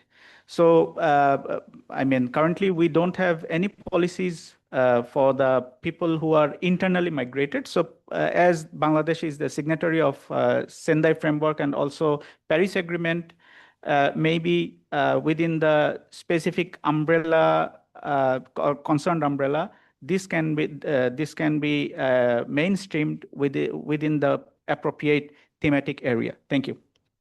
Thank you so much, Nasif-san, for your comprehensive answer. Now I have a question to Fukuda-san. You have already experienced working on climate-induced human mobility in different Pacific countries. What are the key commonalities and differences between these countries? And what are the key elements we must need to consider when mobilizing youth as an agent of change? Okay, thank you very much. Okay, so, well, I have to admit that my experience in Pacific Islands is pretty much still limited, but as complemented by the Noguchi-san's presentation, I think that the land and identity, we cannot, separate from both each other. And moving or mobilization is not about a physical movement, but rather it is, like losing their, ways of life or ways of culture thinking, so that, adaptation or the mobilization support need to be grounded with such a land and identity issues. So that I think that this is actually common to many of the Pacific Islands countries. And also you mentioned about the youth thing, right? So what I cannot really deep dive during my presentation was that the youth were kind of main people who experience mobilization, because the aged people, it is very challenging to move to the new places, but the younger people who are very much motivated to study or better education, better employment opportunity, are challenged to move to the new places. And we met lots of Australian people or the Pacific-related people in the new places, and they are now working as a change of agents that I said during the presentation, because the ICJ Court of Justice was beginning the movement of the university students based in the University of South Pacific Islands, so that those youth people who are more, how can I say, it is not as simple as just a victim, but rather they can be learn and they can be kind of mobilized to make that kind of breakthrough away. So that I think that the Pacific people experience in the mobilization can actually make the new discussion point and a way forward. So that's my comment. Thank you so much, Fukuda-san. Now, question for Noguchi-san. Since you are working with the JICA research work which directly assess climate mobility issues in the ground, based on your experience looking into the differences, how West and local people evaluate human nature interaction, what are the key elements we must need to consider when empowering displaced people to maintain their well-being, looking into the cultural identity, social, economic well-being? Thank you very much for the question. I think the agency and empowerment are very important element, which is also the Japanese international policy. The pillar is focusing on the human security perspectives. Those are very important factors. But currently the problem is that all those migrants has only one aspect of the migration, only good aspect of the westernization, Western standard of living, but they are not really looking at the risks of the migration too. And also they don't really understand the value of that they already got as a culture, sort of cultural knowledge, and also indigenous knowledge, and also the place-based connection. So that should be informed before their departure, and also maybe after the departure too. So that can be maybe the educational intervention may be very much important. And that aspect, I think that Japan can really do, because Japan has a really great experience of the rural community development and integrating indigenous knowledge. And also Japan has also struggling the rural depopulation in Japanese as a Japan. So that all experiences should be come together and can be incorporated into any support for the Tuvalu migrants, pre-departure sort of education things. So that's all for me. Thank you very much. Thank you so much, Noguchi-san, for giving a comprehensive answer to this complex issue, complex question. Although time is already up, of course, I do have many more questions to ask all the panelists, but because of the time constraint, I'm trying to bind it up for this panel discussion and summarizing it, all the presentation, although it was very much, they have already covered a wide spectrum of issues using different primary and secondary research.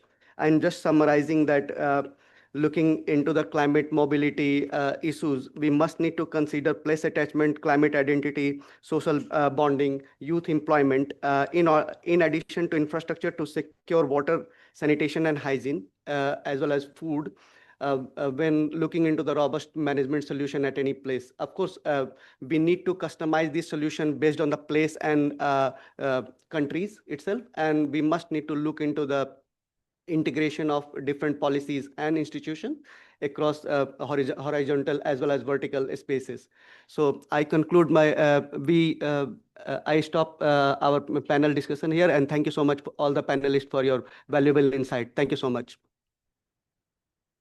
And this slide is showing that from class sub-theme 2, we already had 3 peer-reviewed publications so far, and in addition to policy review, which Okano-san already mentioned. Thank you so much.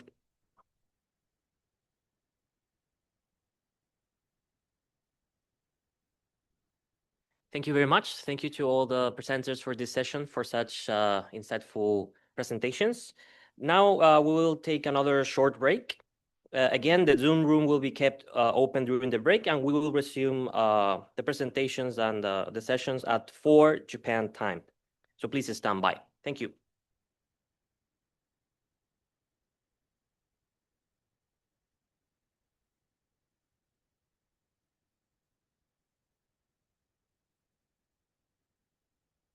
And production unit at IGES. Ms. Yamabe, over to you.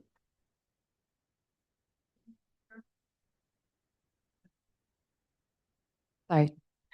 Thank you, Guillermo. So as introduced by Guillermo, my name is Alice Yamabe. I'm a policy researcher at IGES, and today I'll be moderating the third and last thematic session on redefining food security toward a climate resilient and people-centered framework.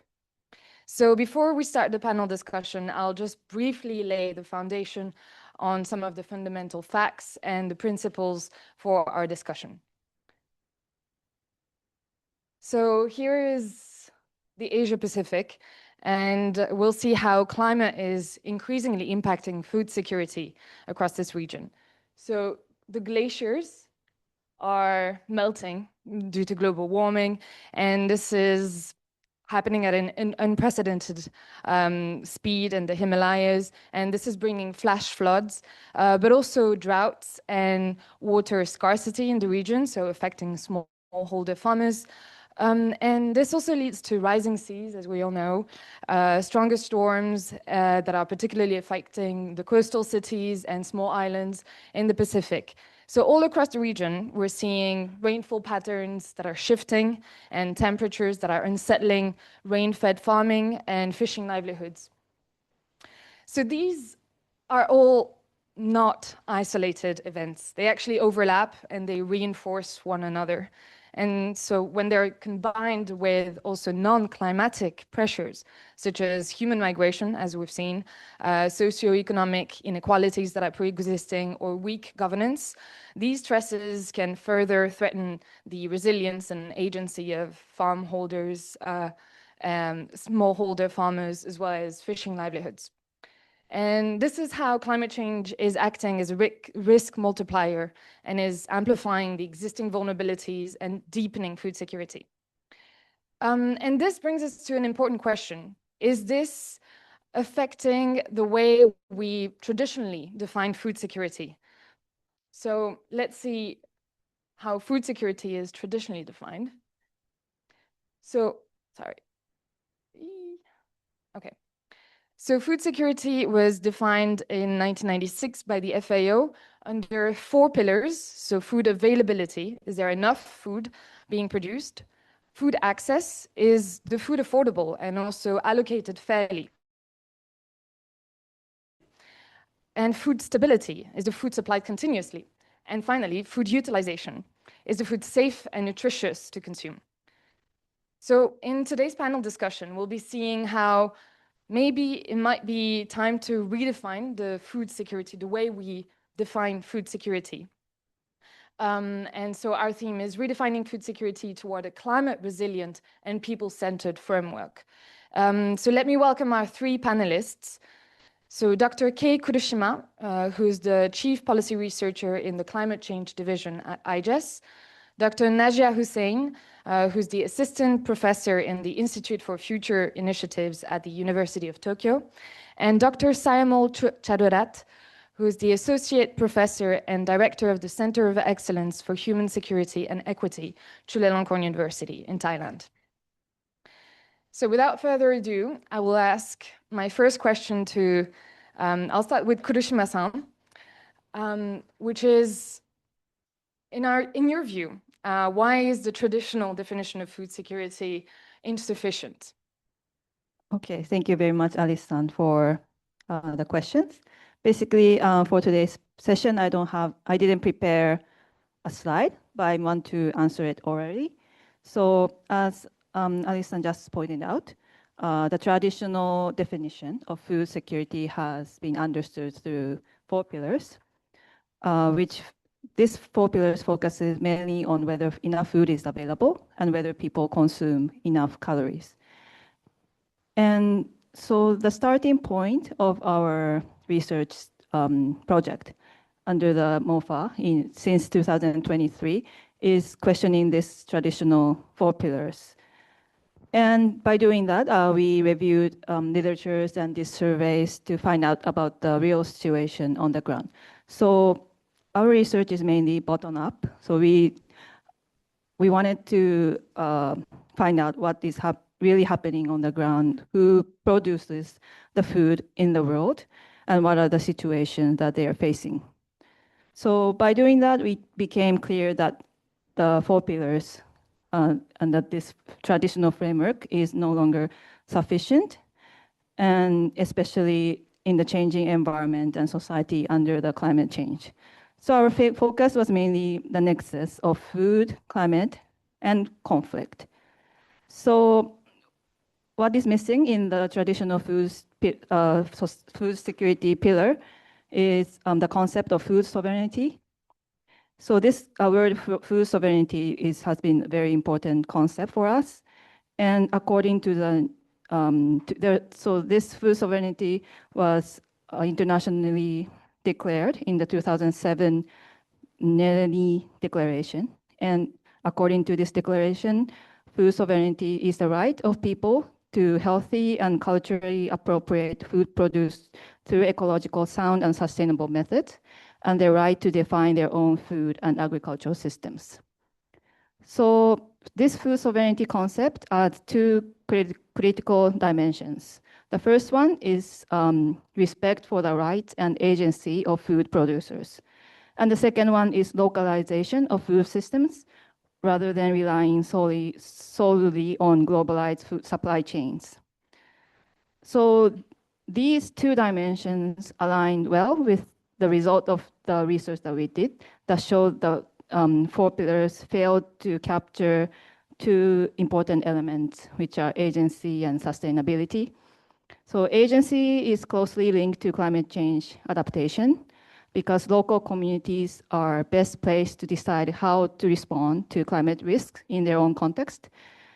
So for food security under climate change adaptation strategies are important action that should be taken at the local level. And for sustainability, it pushes us to think long-term. So food sustainability has more long-term perspective than the traditional food security pillars, that is food stability. So this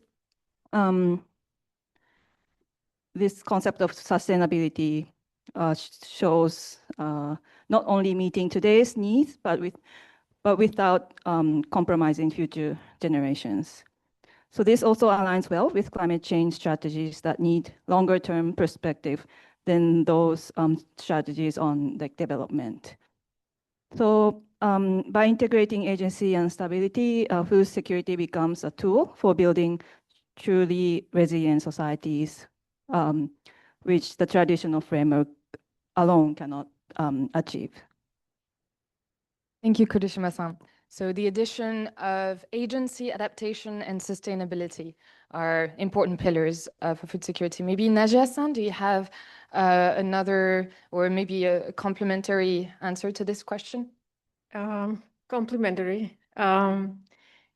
Conventionally, food security narrowly focuses on regular caloric intake, enough for people not to die. And that framing has helped us identify conditions of famine and privation. But when we factor in climate change, we cannot continue to live with that definition anymore because climate change has invented tens of ways to threaten the survival of extremely vulnerable populations.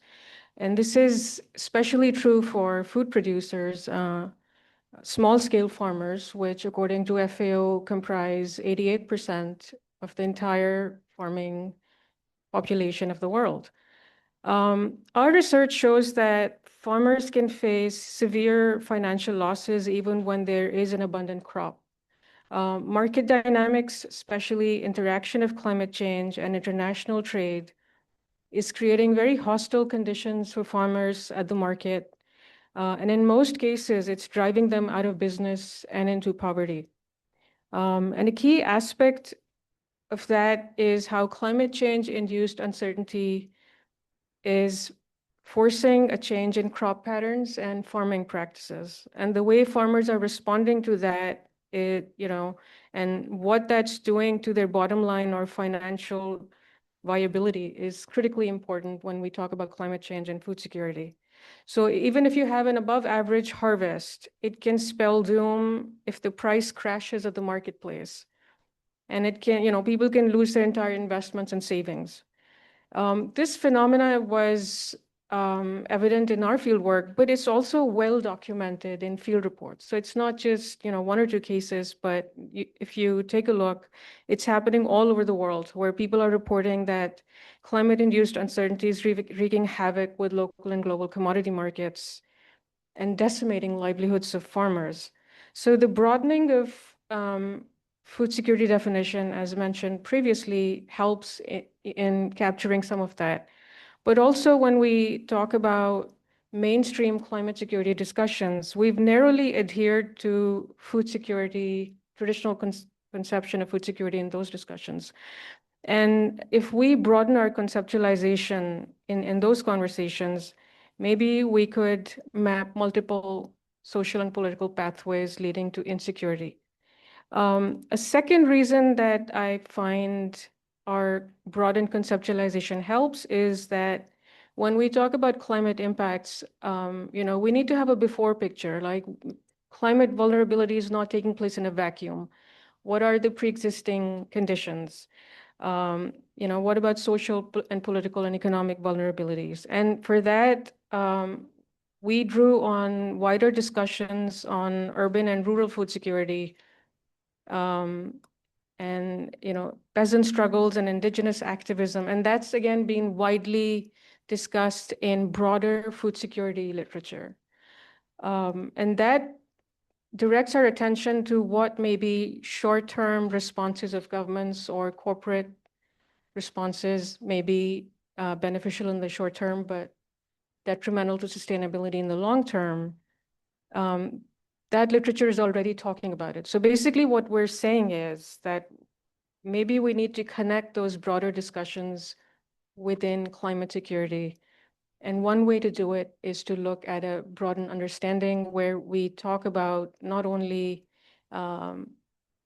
calorific intake, but food producers and how food producers are situated in food systems. Thank you, Nadia-san. That makes a lot of sense. So the broadening of the definition of food security and understanding that the food producers are at the very center of how food security is getting more vulnerable and insecure would allow us to also have a better understanding of climate security in general. Okay, thank you.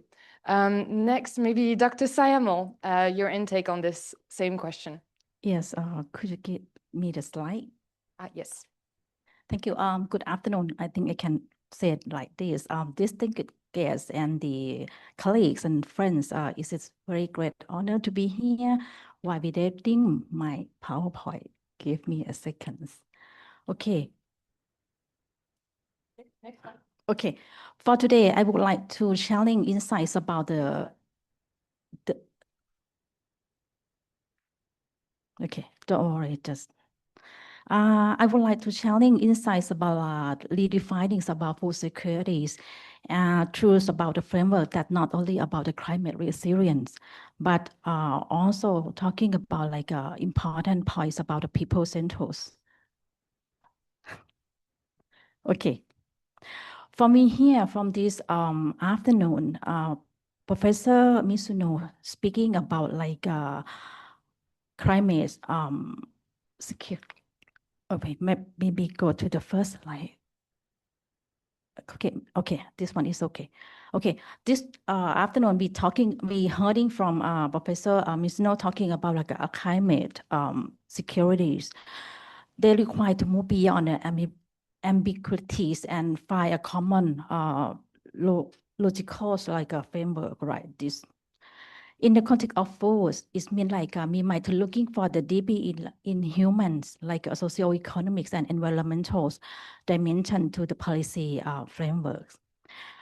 However, this is very interesting thing. When you're searching about the term of food security in the global data, you will find that.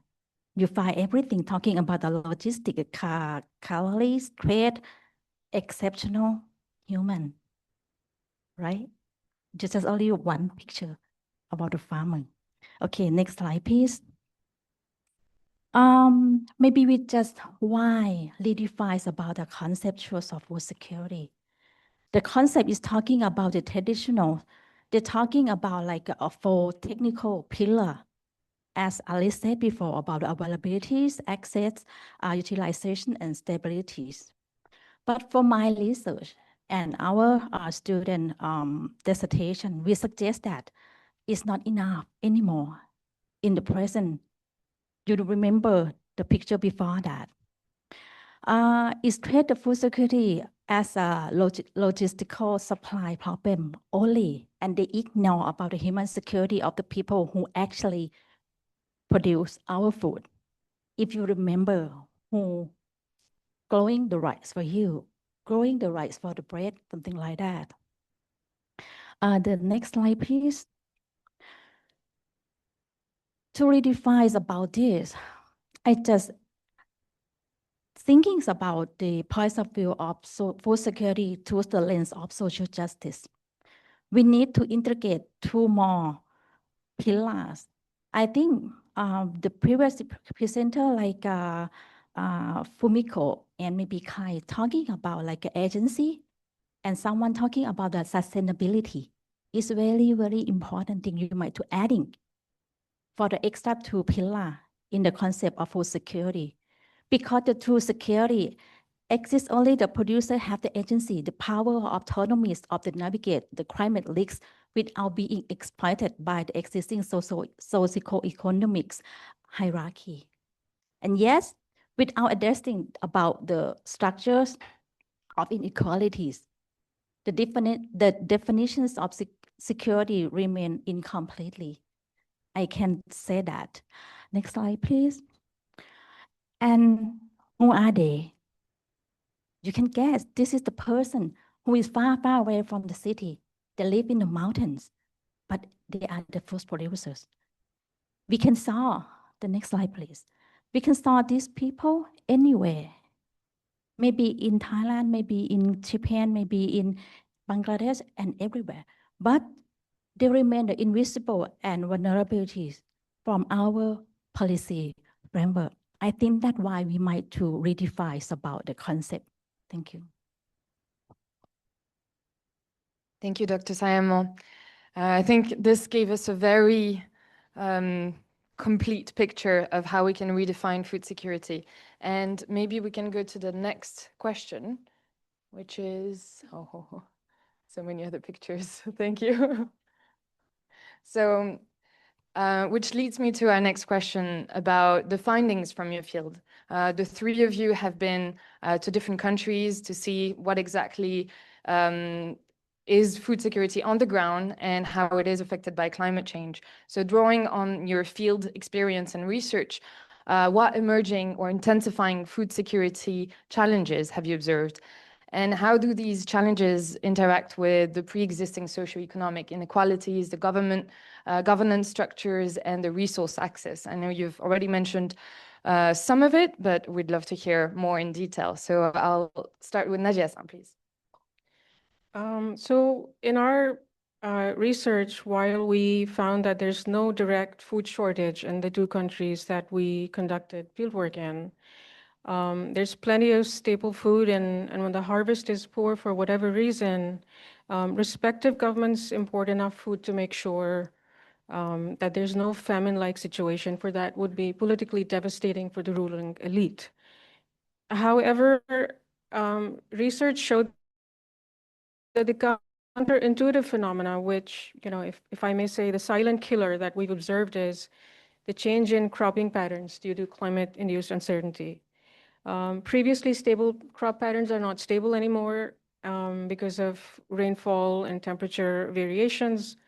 So farmers are resorting to crops which are although hardy and can withstand variable weather patterns a bit better, do not have the readily available market to ensure financial viability for the growers. And since there's no coordinated adaptation plan at the national or even local level, it's kind of like a guessing game for farmers, choosing what crop to grow when.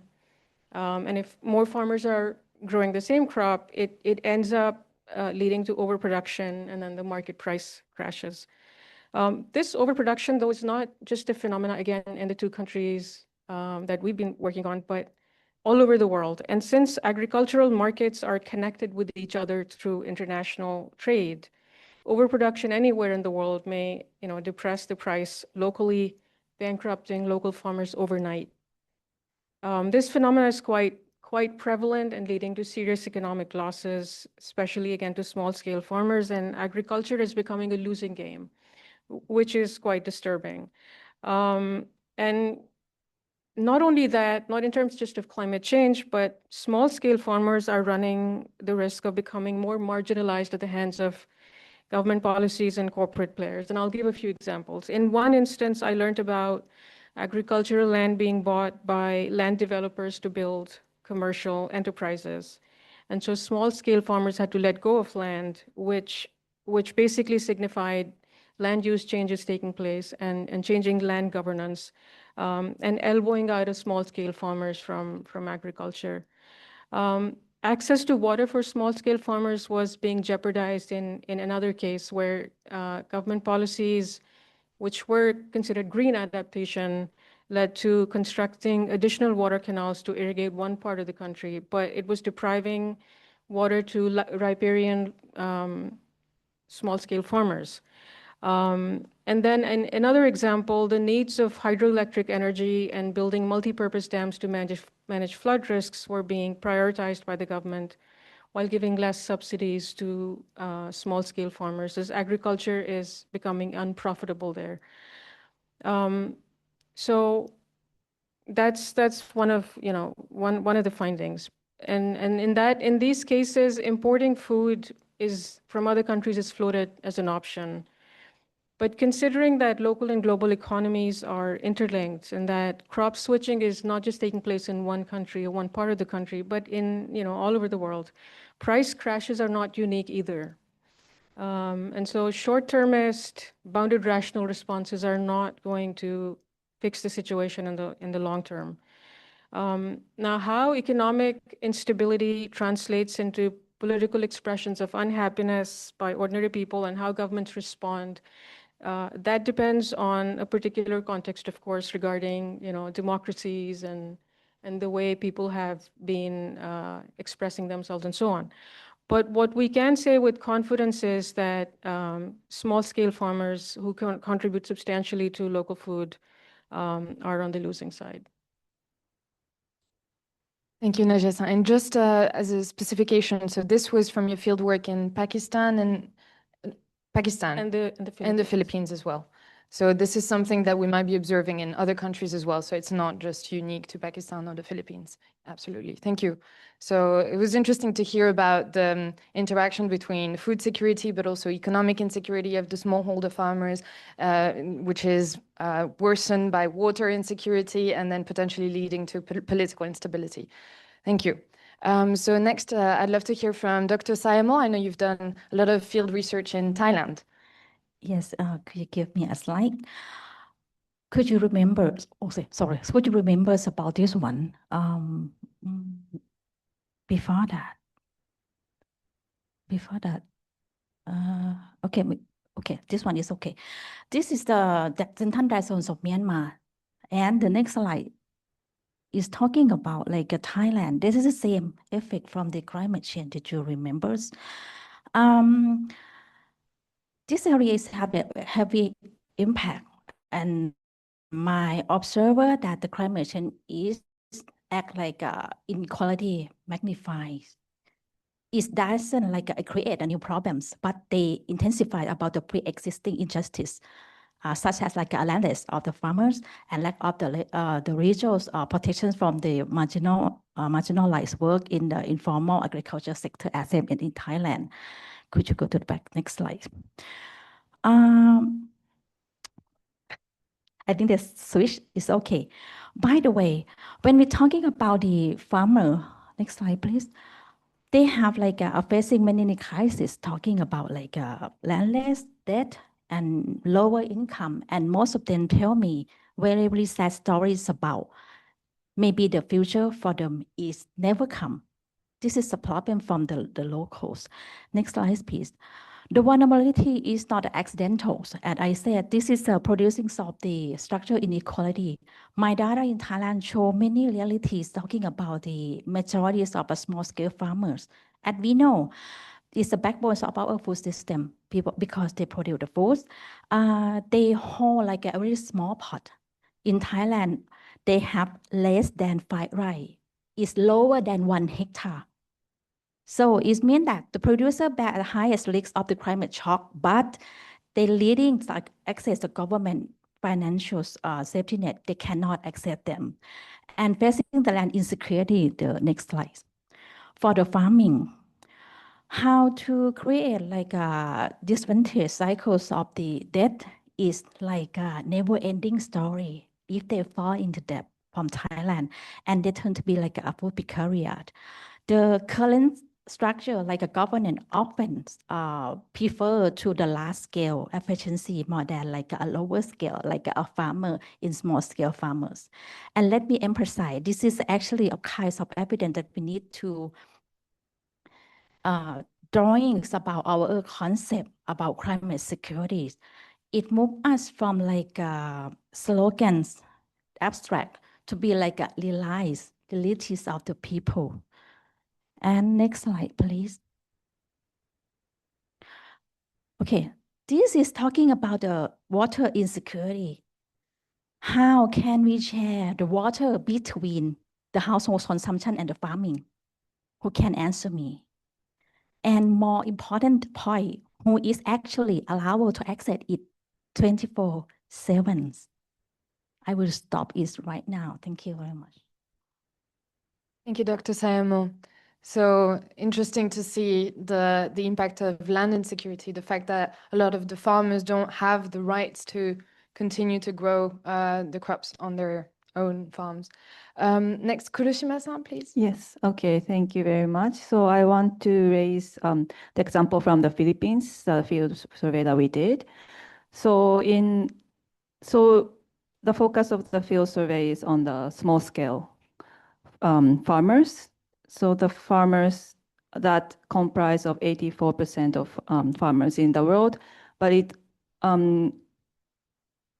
operates only 12% of the farmland. So it's important in terms of numbers, like how many people are involved in the agriculture of the world. But in terms of production, it might not be as large as the companies, big companies in the world. But since we have this human security, people-centered approach, we thought that it's important to see how climate change is impacting the vulnerable small-scale producers. So as a result of the survey, we see climate change that is impacting their agriculture and fisheries. So there were 4 major climate drivers, which is rising temperatures and drought, sea level rise, extreme rainfall, and cyclones.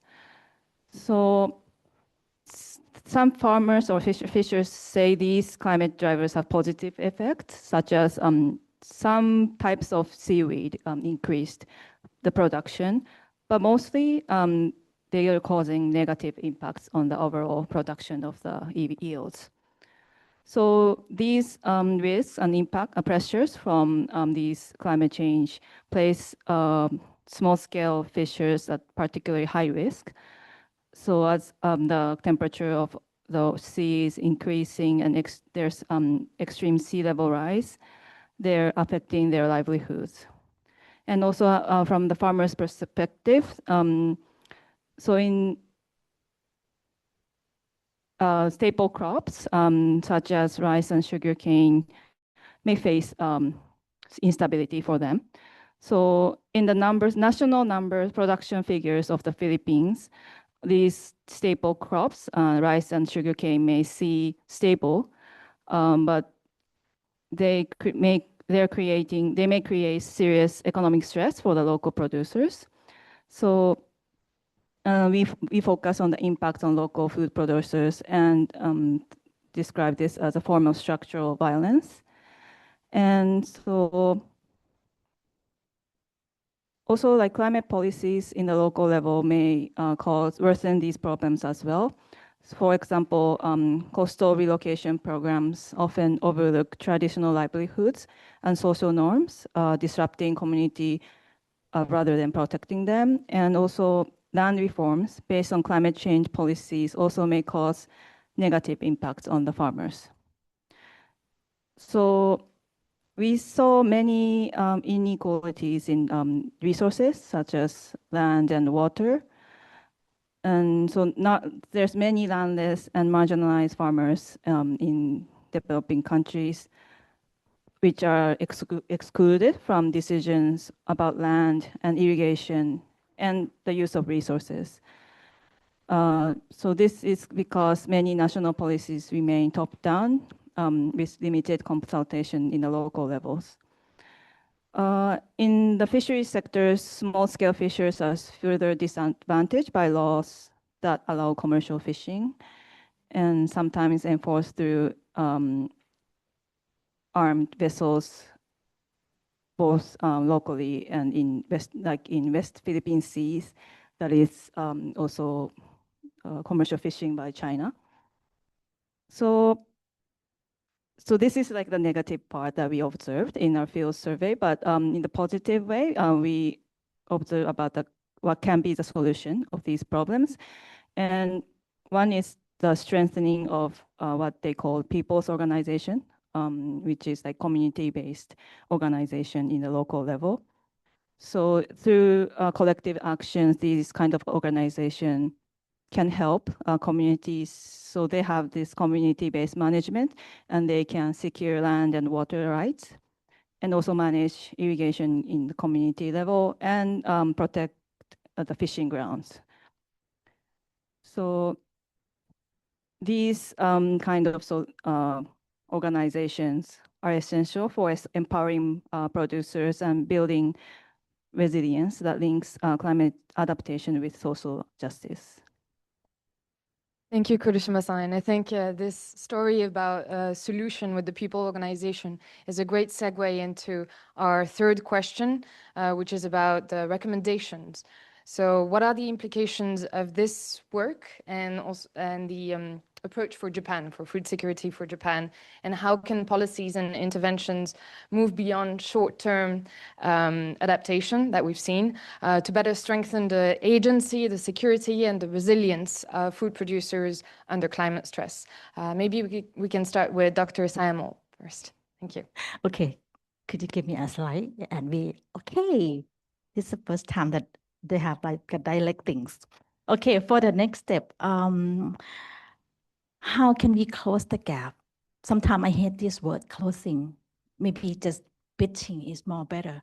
Okay, how we can bridging this gap? We might move from slogan that Professor said this afternoon.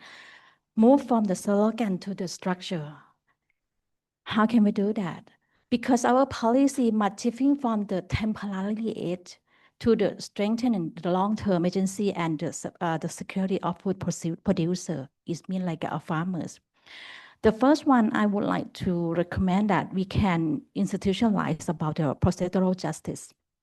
It means that we will give the procedural for the farmer, for the real sitting on the table, just the real participant for the policy making, not the observer, not the passive technology receiver. The second, we need like a distributive justice. We might ensure that the climate resilient resources and innovation are distributed equitable for everyone, especially it's about like vulnerable people should get it first more than another because they are too vulnerable. The final for Japan, Thailand, and like a brotherhood country in Asia Pacific, we might strive about the just transitions we might to protect about the dignities and the skills about the people who feast at the food. I think they have like a thing for the structure that we can change from the slogan. Thank you. Oh, sorry, we have like one next slide. I would like to reading. It's about if we're talking about the food security, it cannot exist without social justice. When we put the people at the heart of our framework, like people centers, we ensure that for the face of the climate instabilities, no one is not left behind. Thank you very much. Thank you, Dr. Sayamo, for these great recommendations. Maybe we can ask Nadia-san about her recommendations on food security. Thank you. So I hesitate to give any recommendations, but one thing I noticed in the fieldwork was that people seem to be saying something which was justified by their perspective. So when I talked to farmers, they demanded that governments subsidize agriculture, reduce input costs, and ensure that their financial interests be protected at all costs.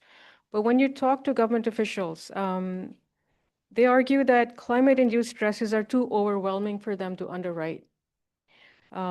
We have to also remember these are developing countries in the global south. So it's impossible for them to continue to subsidize agriculture, and privatizing it may be, a better option from that standpoint. And so in that sense, both sides seem to be justifiable. But as a researcher, I think before we can recommend anything, we need to understand or analyze climate-induced uncertainty and its effects. I think it remains understudied. Uncoordinated, short-sighted, and suboptimal responses are generating system effects, and they're exacerbating vulnerability.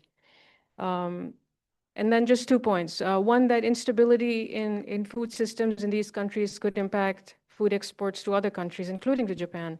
So the longevity and sustainability of local food systems is important, not only for these countries, but beyond. Secondly, from Japan's standpoint, as a responsible player invested in safeguarding human security, I think this a push on producing better food security research, analyzing these climate society interactions, I think that could be an important thing to pursue. And secondly, we've had much smarter people saying this, that people-centered the lens is determining Japanese development agenda. So I think what we're saying is really reinforcing a principle that is already there. Great, thank you, Nadia-san. And last but not least, Urashima-san, please. Okay, so thank you very much. So this research started from redefining food security in the context of climate change. And I have conducted a survey in the Philippines. And then after that, I was invited to a conference in the Iloilo city of Philippines, which we conducted survey. And that professor that invited me told me that please share this result and policy recommendations to the people who I conducted the survey. So of course, this food security context is very broad. And of course, we need to consider how productions can be secured. Like we need the production, we don't want the rice price to increase again. We want to make it more affordable to everyone. But in terms of this food sovereignty aspect, I want to suggest 2 things for the food security in Japan. One is both domestically, and one is its role as development partner in the Asia-Pacific region. So Japan is very reliant on the global imports, and then we should consider how this compound risk of climate change can be affected to our food security. So one key shift that I recommend is how self-sufficiency is defined. So there is policy called Midori strategy in Japan. so this strategy is reframing self-sufficiency, not just in terms of output, but through sustainability. And decarbonization and reducing chemical pesticides is defined in these strategies. So considering the producer's rights and in the imported food is also possible in these kind of policies. And in international cooperation, Japan is also moving forward to a human security approach. And so there's like an initiative called ASEAN Japan Midori Cooperation Plan that emphasizes empowering small-scale farmers through technology and inclusive ways. So they treat them as active agents rather than aid recipients. So moving forward in this direction is very important. So I have another, so moving forward to long-term resilience, I have 3 points that I want to raise. First is strengthening the agency of food producers is essential, what I just mentioned in the first question. So policies must actively secure land and water rights and enable producers to make autonomous decisions. So I believe food, land, and water is very much connected, and securing them is important. And secondly, enhancing long-term resilience through structural transformation is needed. So Japan's new basic plan focuses on smart technologies such as AI and robotics to address labor shortages while maintaining productivity.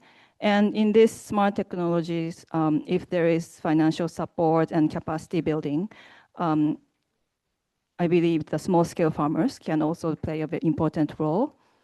And thirdly, addressing systematic vulnerability by supporting collective action can be an effective solution. So what I explained as people organizations in Philippines, I also did survey in Thailand, but community-based resource management is what's also important for the rural communities. So these kind of collective action can allow small-scale producers to respond more effectively to these kind of climate stresses. Great, thank you, Kurishima-san. And I guess it helps when this is institutionalized, as it was mentioned by Dr. Sayamo. Great, thank you so much for all these really insightful answers. We might have 3 minutes just to welcome any burning questions from the audience here. If not, then maybe we can just close. This is just a definition, the broadening food security framework that we're proposing in some of our policy papers that we've recently published. So as it was mentioned, just adding the pillars of sustainability, agency, and resilience. So please see more details in our published papers and look out for the very soon, the upcoming policy paper that's coming out very soon. So from vulnerability to agency, reframing food security and the climate change in the Asia Pacific. But yeah, if there are no questions, then I think this was a great conversation and I'm happy to close here. Thank you.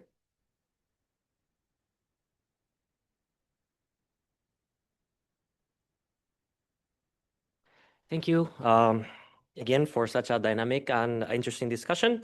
And now I'd like to move on to our final discussion for today, which is the plenary session number 2, development and peace building sector under climate change. This will be moderated by Ms. Miki Fukuda, Chief Policy Researcher of the Integrated Sustainability Center at IGES, whom you just met before. Ms. Fukuda, the floor is yours. Up to you.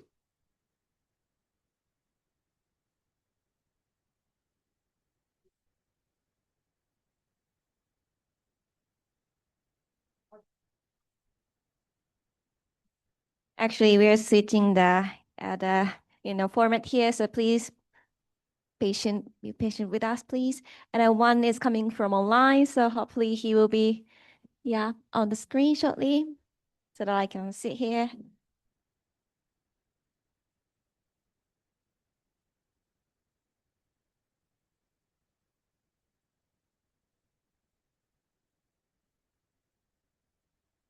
Good morning, Lucas.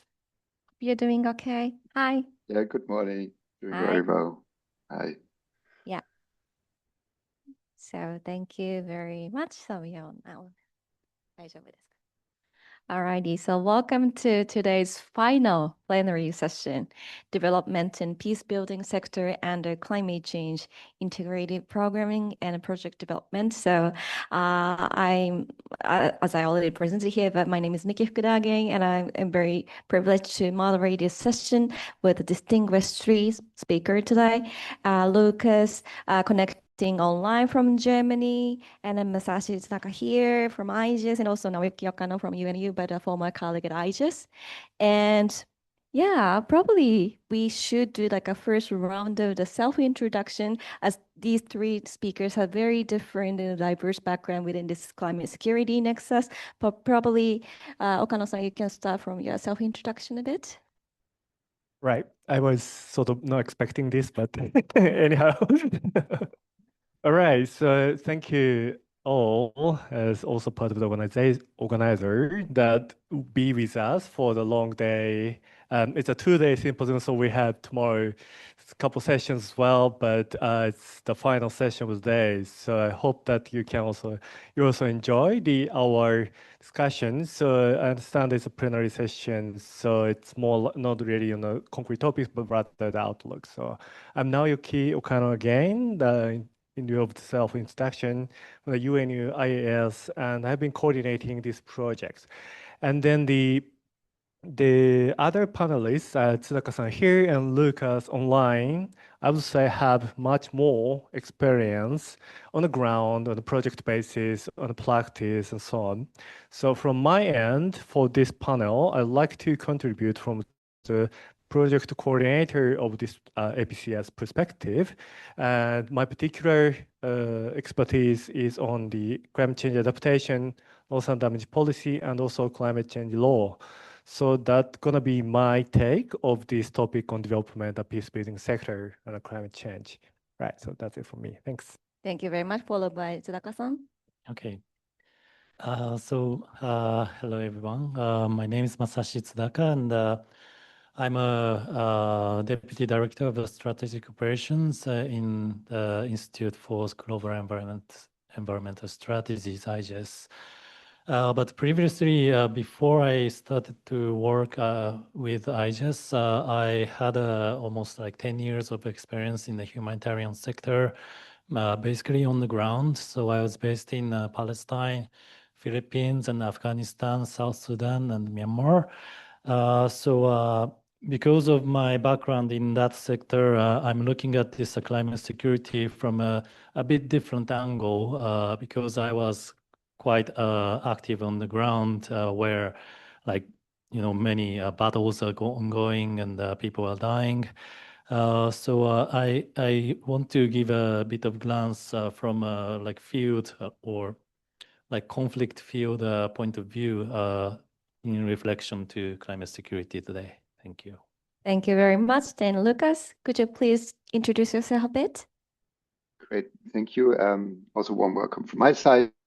My name is Lucas Rüttinger. I'm a senior advisor at Adelphi, and I've been working for the past 15 years specifically on the links between climate change and security, focusing a lot on research and understanding the links better in specific contexts, but also then translating that into policy and projects and programs on the ground. And happy to share some of those experiences today on how to do those kind of integrated programs. Back over to you. Thank you very much. So Delphi has been a great partner, great collaborative research institute from here with IGES, and we have so many like initiative and working project together within this last 3 years. So it is very honored to have him here. So already today we have kind of explored many like different thematic issues related to this climate, and climate security nexuses, and as this is like a final plenary of the day one, so we wanted to kind of bring these, different pieces together. So we would discuss how to move from like a thematic kind of silos to integrated programming. And essentially we can kind of operationalize these findings into the fields of development and also the peace building.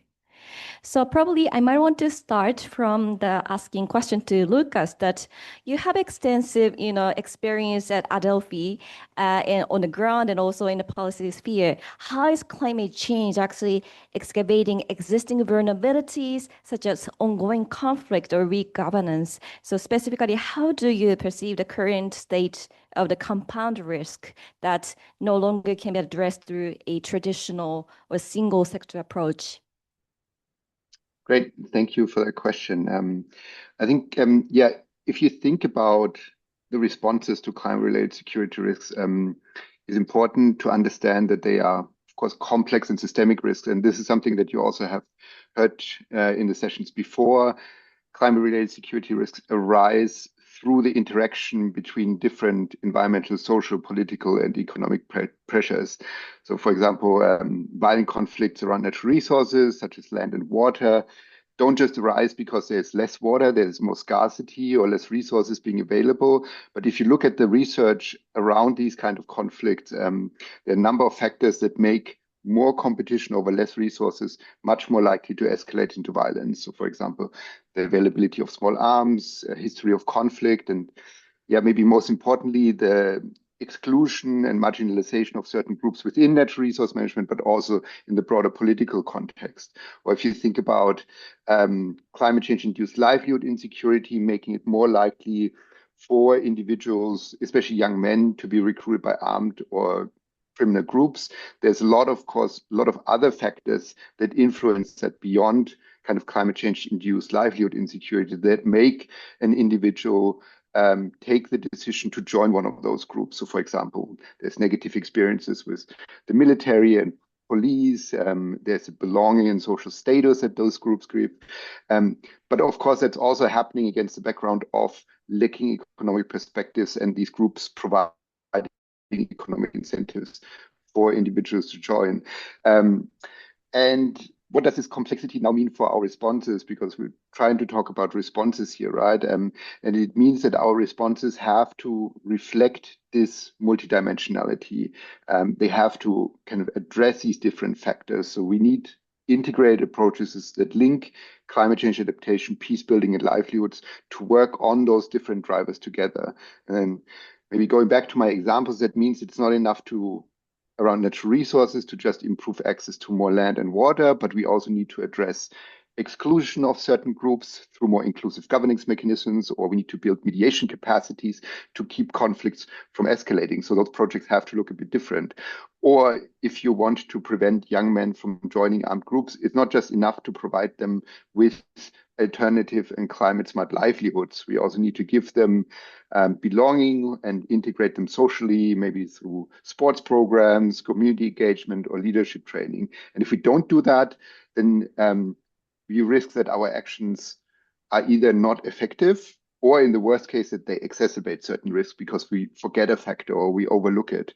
But if we do it, there's also a lot of potential for synergies and co-benefits. So for climate change adaptation programs to also have peace building and livelihood impacts, or for peace building projects to also have adaptation and livelihood benefits.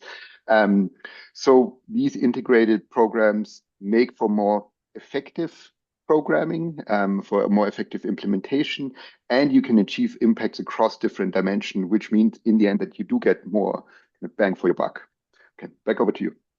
Lucas, thank you very much. I really like your phrase, like, more bang on your back, so that, integrating peace and like climate is not just like a moral choice, but, something like an efficient way to deliver more good results.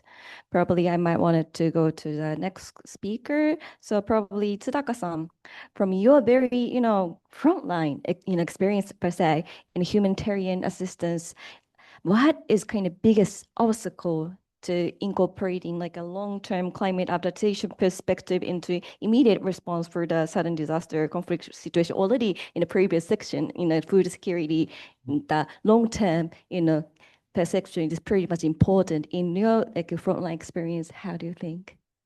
Thank you very much for your question, Fukuda-san. Well, almost 2 years ago, I, based on our research with this APCS project, I wrote a research paper about which is entitled as Climate Security and Japan's ODA. And I wrote this by analyzing humanitarian organizations' challenges in the climate crisis.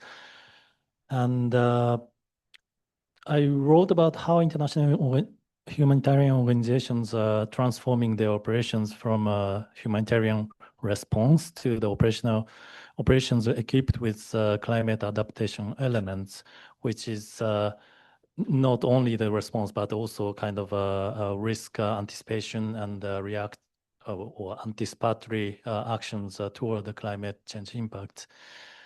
And I made the humanitarian organizations are making additional efforts to keep the beneficiaries, communities resilient to the current and the future climate threats. That is a kind of a present situation. And this kind of the new status quo surrounding the humanitarian community is actually that has been developed by some kind of collective actions.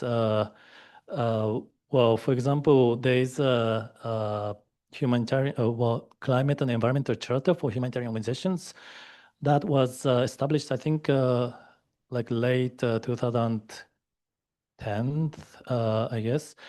And that was led by the International Committee of the Red Cross and the International Federation of the Red Cross. And this charter was signed by 380 2 years ago, but I checked today, and that was signed by 513 humanitarian organizations by now. And the idea of this charter is to help people adapt to the impact of climate change, so adaptation, and to reduce their global greenhouse gas emission. So these are like two sides, like adaptation and mitigation side, which was quite well understood by the humanitarian organizations by just looking at the number of the organizations. Now, I would like to give some, like on the ground experience. So on the surface, so this charter, as it's presented, the international consensus is being built. So everybody understands, even humanitarians understand that we need to prioritize climate change, adaptation, and mitigation.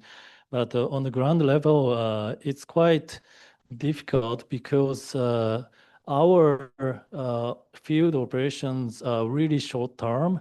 So when something happens, for example, when I was in Myanmar, I was in the Shan state, east side of Myanmar, and then every 2 days there was an armed clash somewhere in the state, and we need to kind of seek our ways to reach to the affected communities, and we need to do the humanitarian assessment for how many families, whether they need blankets or mosquito nets or shelter or community toilets. And then when we operate, this kind of assessment and operations to provide the actual humanitarian assistances, we tend to forget about this long-term planning based on climate change, and okay, so what they are going to need if this temporary shelter will be sustained for half a year or 2 years. Then we need to have a different planning and strategy to cover these needs. So that was quite a different aspect from the surface level to the ground level. And well, as this session's title includes the word peace building, which is quite different from a humanitarian narrative, because a humanitarian tends to stay away from this political discussion between conflict parties to get peaceful settlement. Humanitarian organizations just react to the humanitarian disasters that civilians or the combatants out of combat are facing. So from the peace building side, I think the UN is quite I can say strong entity to lead this peace building effort among like all the conflicts all over the world. And I should note that climate security mechanism, which was established by the UN, not only the UN agencies related to environment such as UNDP and UNEP, UNEP, but also UN Department of Political and Peace Building Affairs, DPPA, and the UN Department of Peace Operations, DPO. So this CSM, climate security mechanism of the UN, seeks to help the UN system address climate-related security risks more systematically. So from a peace building front, I think UN is quite struggling to mainstream the climate security issue into their peace and security operation. And I can understand this move because when I was in South Sudan, there was one PKO, peacekeeping operation called UNMISS, United Nations mission in South Sudan, and they need to make roads to patrol the villages in order to make or keep the peace. And if this road making operation has been or becomes more difficult due to the impact of climate change, of course, all the peacekeeping operation will collapse because they cannot move. So I can understand, out of like 11 peacekeeping operations ongoing in the world, if such climate impacts are happening negatively to the PKO, then I think it's going to be a quite mainstream trouble or obstacle for peace building efforts. I will stop here. Thank you very much. The on the ground, approach and also the difficulty of integrating the, climate aspect into the peace building, and it is super, grounded by your, actual, practices. Really appreciate that. Thank you very much. And probably I might want to ask Okano-san, hearing from that two different, perspective, and also served as a coordinator of this, Asia Pacific's, climate security project for 3 years. Like you have examined like diverse, sectors, such as energy, food, mobility, and potentially like a human, assistant perspective. What are the common kind of entry points for you to identify for designing that integrated program in Asia Pacific region? Yeah, thank you, Miki-san. So as we've heard from both Lucas and Tsuraka-san, what we have is, on the one hand, the development, and I think it's a good development of climate policy making, both at the international and national level. On the other hand, there is a local dynamics and local reality that are really preventing to integrate climate consideration in a programming or project making from one way or other. So I think it's kind of $1 million question. What are the common entry points? If I can really identify it, it's a really good achievement. But what I should start with is moving from the assessment that Lucas and Tsuraka-san provided.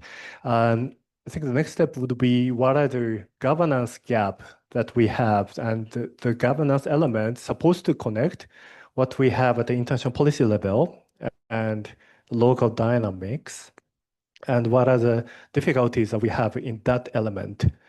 And I'd like to briefly discuss two.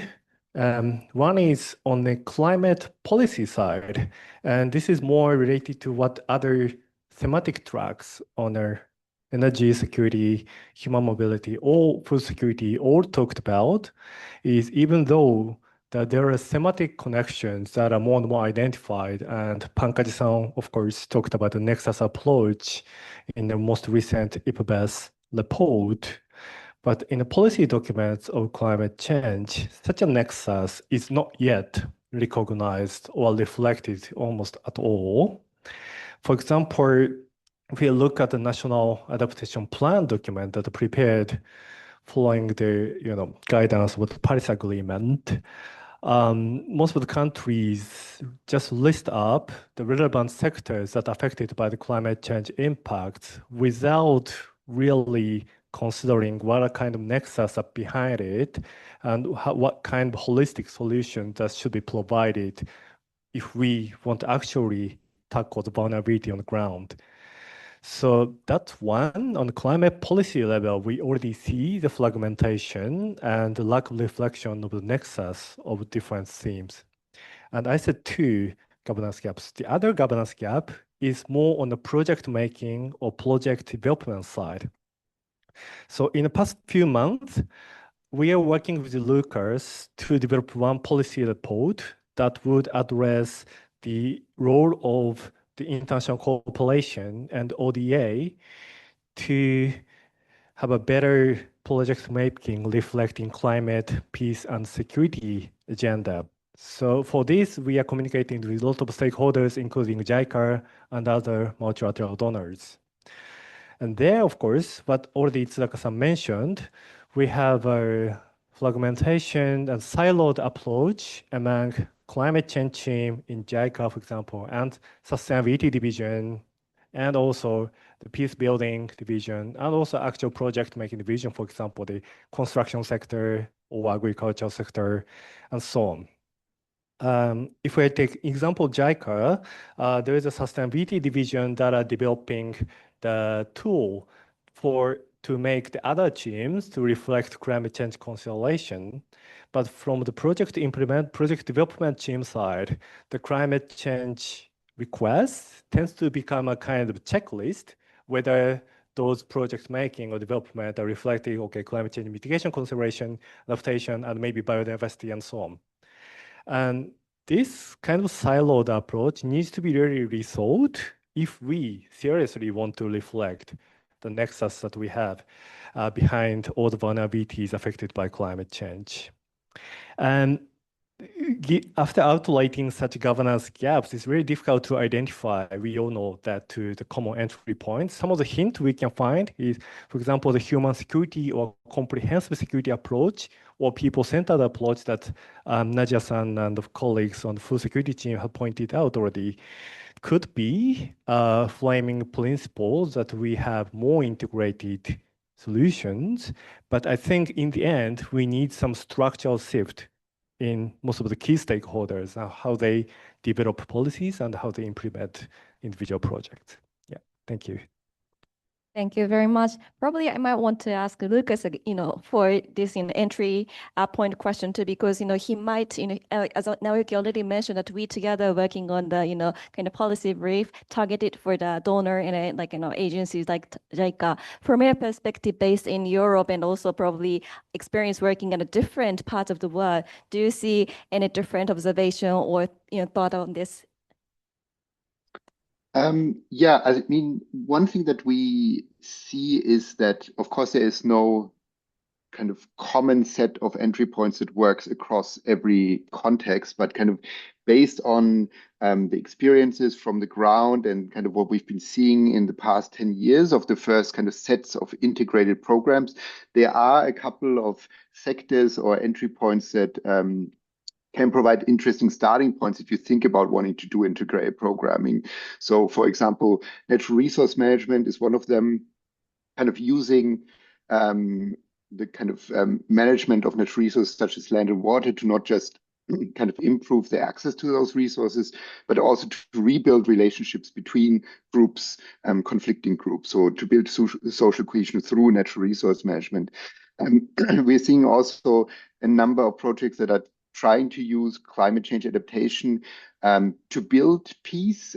So, for example, I've worked on a project in Nepal where we used disaster risk reduction activities to rebuild relationships between different groups, especially between the government and marginalized groups that played a role in the conflict there, so that you can do as well, kind of use climate change adaptation as an entry point. Also, what we're seeing is that kind of environmental topics can be a starting point to build dialogue and social cohesion. So we're, for example, working on a project in Yemen where they are using kind of environmental topics because they are less sensitive to start talking about and to bring actors together. And then and last entry point is maybe kind of regional and cross-border cooperation, because a lot of kind of climate security challenges are crossing borders, and there's a lot of potential to work on transboundary context to, for example, improve collaboration again around environmental topics. So, for example, we are also supporting a project in the Bay of Bengal where we're working on kind of how to address fisheries conflicts. And there's, of course, also a lot of projects that work on transboundary waters. So that's another good entry point to address climate-related security risks. Back over to you. Thank you very much. Especially capturing the cross-border issues is pretty much difficult that we even really understand throughout this entire project. Thank you very much. Lucas, can I go deep dive about the maybe your actual work as Adelphi has doing, like translating climate, fragility risk assessment. You already touched upon several partially on your talking already, but how do you, or as Adelphi, use in the concrete, like a development, programming and the peace building program on the ground? How do like a scientific, risk assessment is embedded to this, climate planning? Yeah, thank you for that question. I think like a thorough climate security risk assessment is definitely the necessary starting point for any kind of programming. So having a very grounded understanding of how climate-related security risks play out. But then there's also a number of kind of success factors that we identified of kind of what do you need to kind of put that into action. And one is that you already use the assessment to kind of build ownership and capacity. So it's not just an analytical tool, but it can help to bring different stakeholders together and kind of start building their capacity and awareness and knowledge. So climate-related security is often a new topic for actors, and such an assessment can be a great learning experience and starting point to get them acquainted with it. And then once they come out of it, they have a common understanding of what the problem is, and then you can involve them also in the project development and implementation. Another really important factor is, of course, that's kind of obvious, but something just to be still underlined because it's not happening, is to bring in expertise from across sectors. So it is important to also not work in silos when doing these assessments and translating them into programs. So you need to bring in environmental and climate experts as well as conflict and peace building expertise. And that's also where it kind of gets interesting and where people start learning from each other. Sudhakar-san already talked a little bit about how different communities have, for example, different perceptions of time. And that's the same also in those assessments. So if you bring, for example, climate experts in, they often have a longer time frame, and they can then sensitize humanitarian and peace building actors who often have a shorter time frame. Or peace building experts are very good at addressing kind of the social and political side of the problem, while climate experts often kind of focus more on the technical side, so they can learn how to kind of look also at those social and political things. And the good thing is that for those kind of assessments, there's now a lot of methodologies and examples are available. So for example, we've developed as part of the Weathering Risk Initiative a methodology to assess climate-related security risks and to develop integrated programs, and it builds on existing methodologies. So if you have already experience with vulnerability assessments or peace and conflict assessments, you can just build on that and use that, and it helps you to add certain additional elements. And then based on that analysis, it's very important to kind of have a very clear theory of change that links your peace and climate change impact. So that tells kind of the story of like how those two are linked.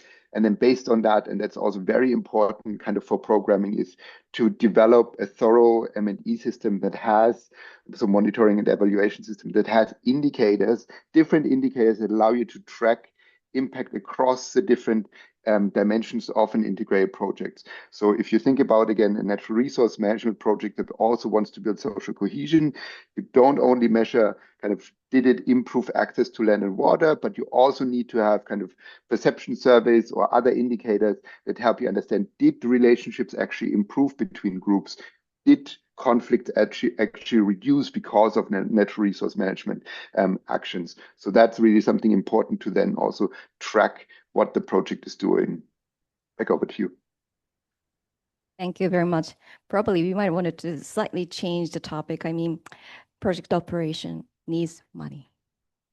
It's always about the funding too. So that Tsuraka-san, as being a strategic, operation manager at IGES, also backed up with the experience in the humanitarian assistance, like how these challenges of this fragmented, not limited to the operation but also the funding. So where climate money and development money goes into the very different pockets, and like how can an organization or how can kind of actors better align these resources to support and scale up this multi-sectoral farming and actions.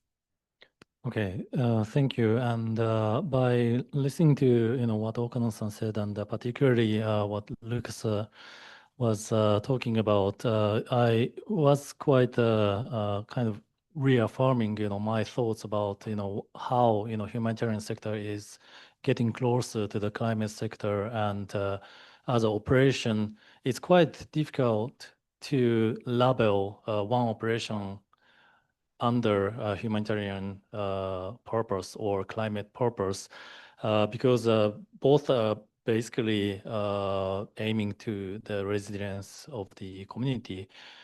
And this is a kind of thing I think that donors need to understand and maybe design their donor operations. What I mean is that nowadays one operation cannot be labeled as humanitarian or climate resilient or adaptation. Then that means that maybe on one hand, humanitarian organizations are working for the climate resilience, or the climate agencies are working for humanitarian purposes as well. Then when the money is in the color of humanitarian, if I had the money, I want to pay money for the peace building. Okay, so that's done. And then I want to pay money for the climate purpose. Okay, that's done. But the new reality is that, okay, so I want to make a peace in the world, but at the same time, we should contribute to the resilience of the community through the climate adaptation work. I give you one example. GCF, Green Climate Fund, as you know, has lots of accredited entities. If you look at the website, you can see like hundreds of them. Out of that, there is WFP, for example, World Food Program, also UNICEF. Those are quite traditionally humanitarian organizations, that are quite working closely on the ground in the conflict and disaster settings.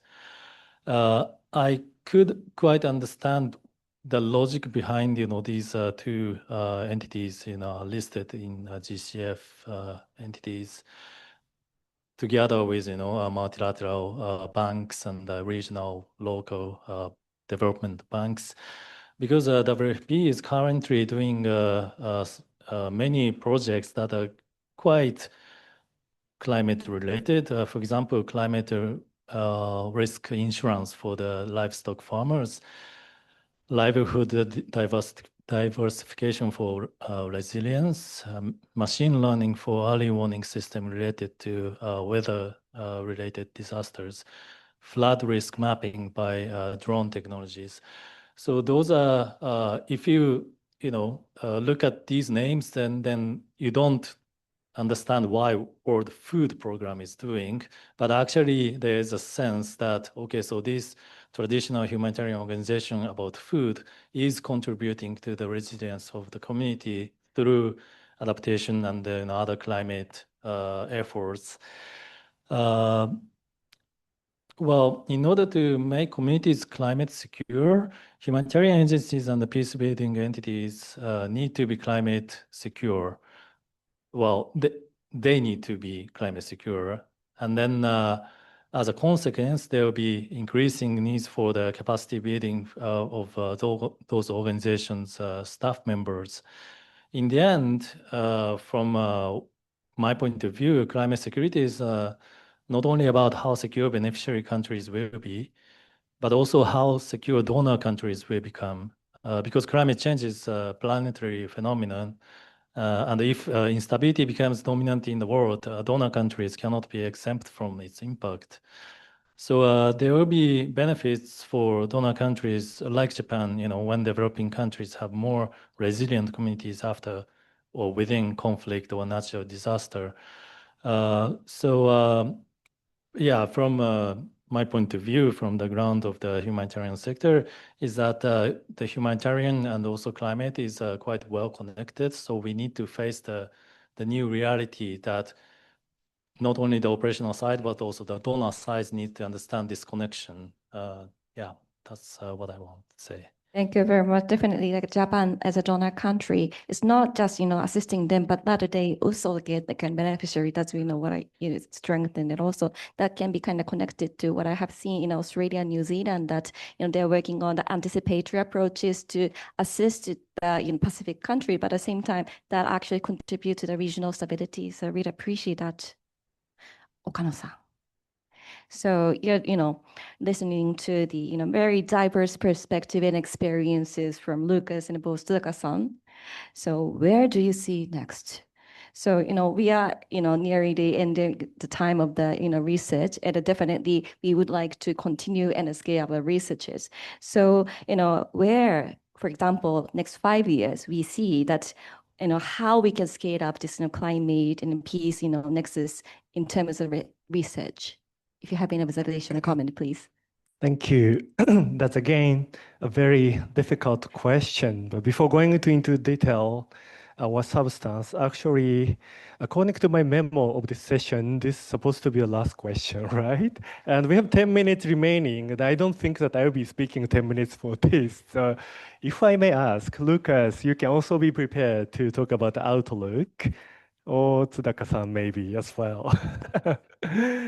Okay, so, but I will cover a couple points.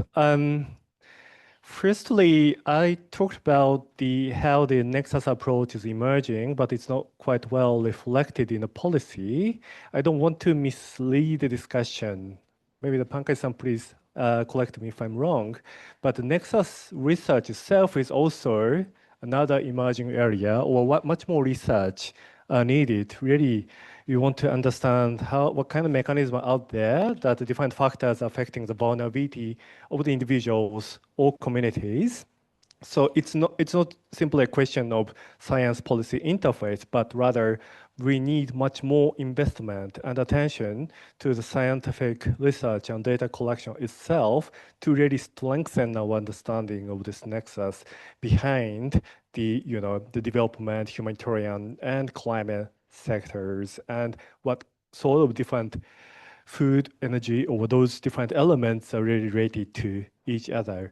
So that is one. And the other, I'd like to also come back to what the first thematic session, data, energy, security, and especially what Michael laid out in the very beginning about the, what we are seeing is not maybe quite the shifting political, geopolitical situation, but rather almost a breakdown or maybe a very turning moment for the international order itself. And that's really affecting what we are speaking about, the development of humanitarian sector, where if we want to strengthen such activity, we of course need a multilateral support and public supports to it. But those development sectors are really put in a difficult political situations, not only Japan, but in many other countries too. So we need this very broad context also when we think about how do we integrate this climate peace security agenda in the development sector. So one thing that we might also want to consider is how do we develop a narrative where climate peace security approach can really enhance regional stability, regional security, or those, high-level security issues that most of the countries are now concerned. So in this regard, for example, and we need to really lay out those studies because it's an emerging topic and we might need another 3 years to research about it. But one thing that we can think about already is the recent attention to the co-creation or sort of offer type development approach that are reflected in recent Japanese ODA policy and that are emerging in many other countries as well. So the real question will be, how do we really design this co-creation or development projects, and whether we can really reflect what the local communities or people are feeling vulnerable or difficult in a situation of climate crisis.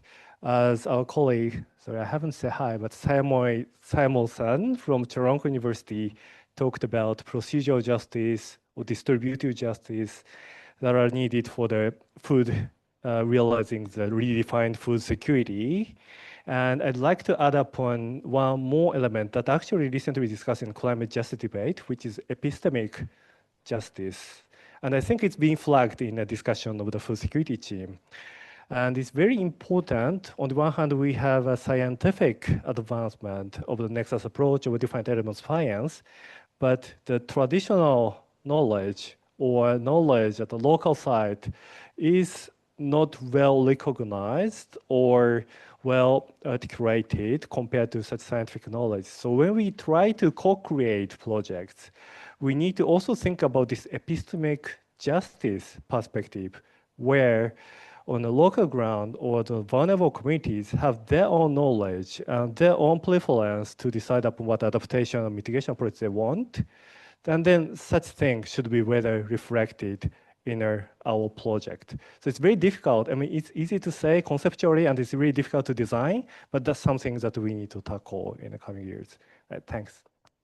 Thank you very much. I know that you talked 6 minutes actually, so pretty much we have another 4 minutes to conclude the session. So probably final comments or any ideas from Tsuraka-san and Lucas. Probably I ask Tsuraka-san first and to Lucas to conclude our session. Yeah, thanks. And by listening to what Okanon-san said, that reminded me of my experience in Myanmar when my boss in a humanitarian organization told me that, now, we have to deal with humanitarian development and peace nexus.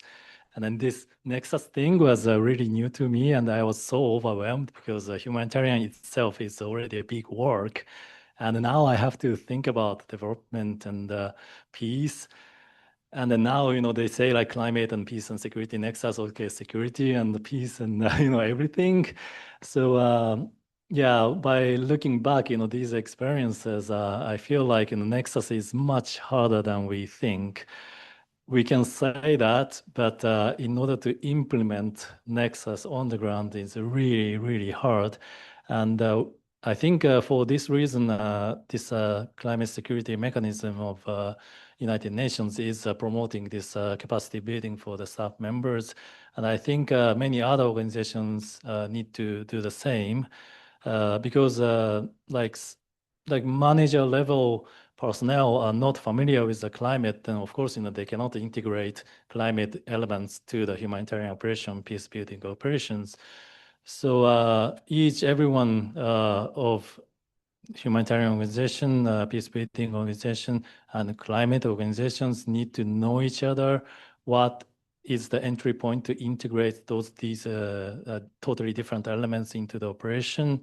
I think that's a starting point, and that there's a long way to be professionalized, this kind of integration work.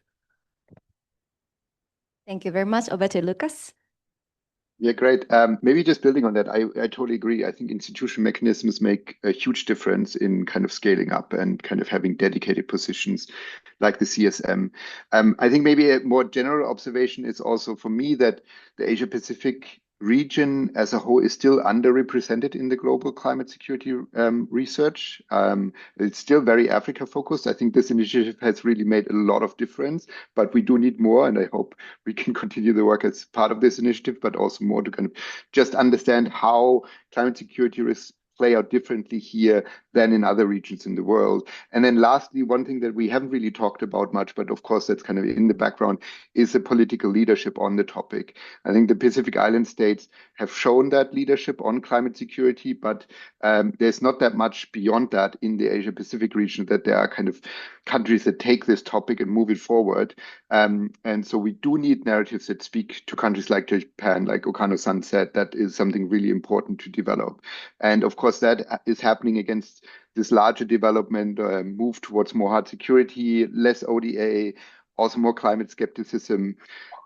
So I think there's some strong headwinds, but we can use this entry point of security and kind of try to prevent a rollback in that direction by developing those narratives. But it is also a bit differently now than maybe 3 years ago. Back over to you.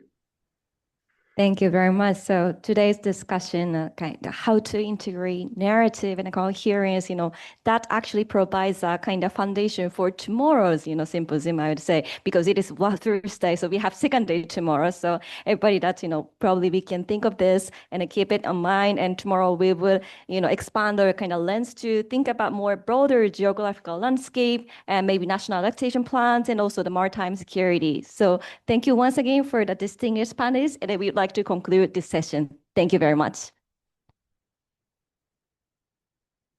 Thank you very much for such a smooth discussion, which was great to conclude day one of this symposium. I would like to thank all of the presenters as well as the participants that joined us today from all over the world. And I really hope that this set of discussions were both fruitful and insightful. Again, thank you very much. And we look forward to seeing everyone online again tomorrow, starting at 1 p.m. Japan time. Thank you very much.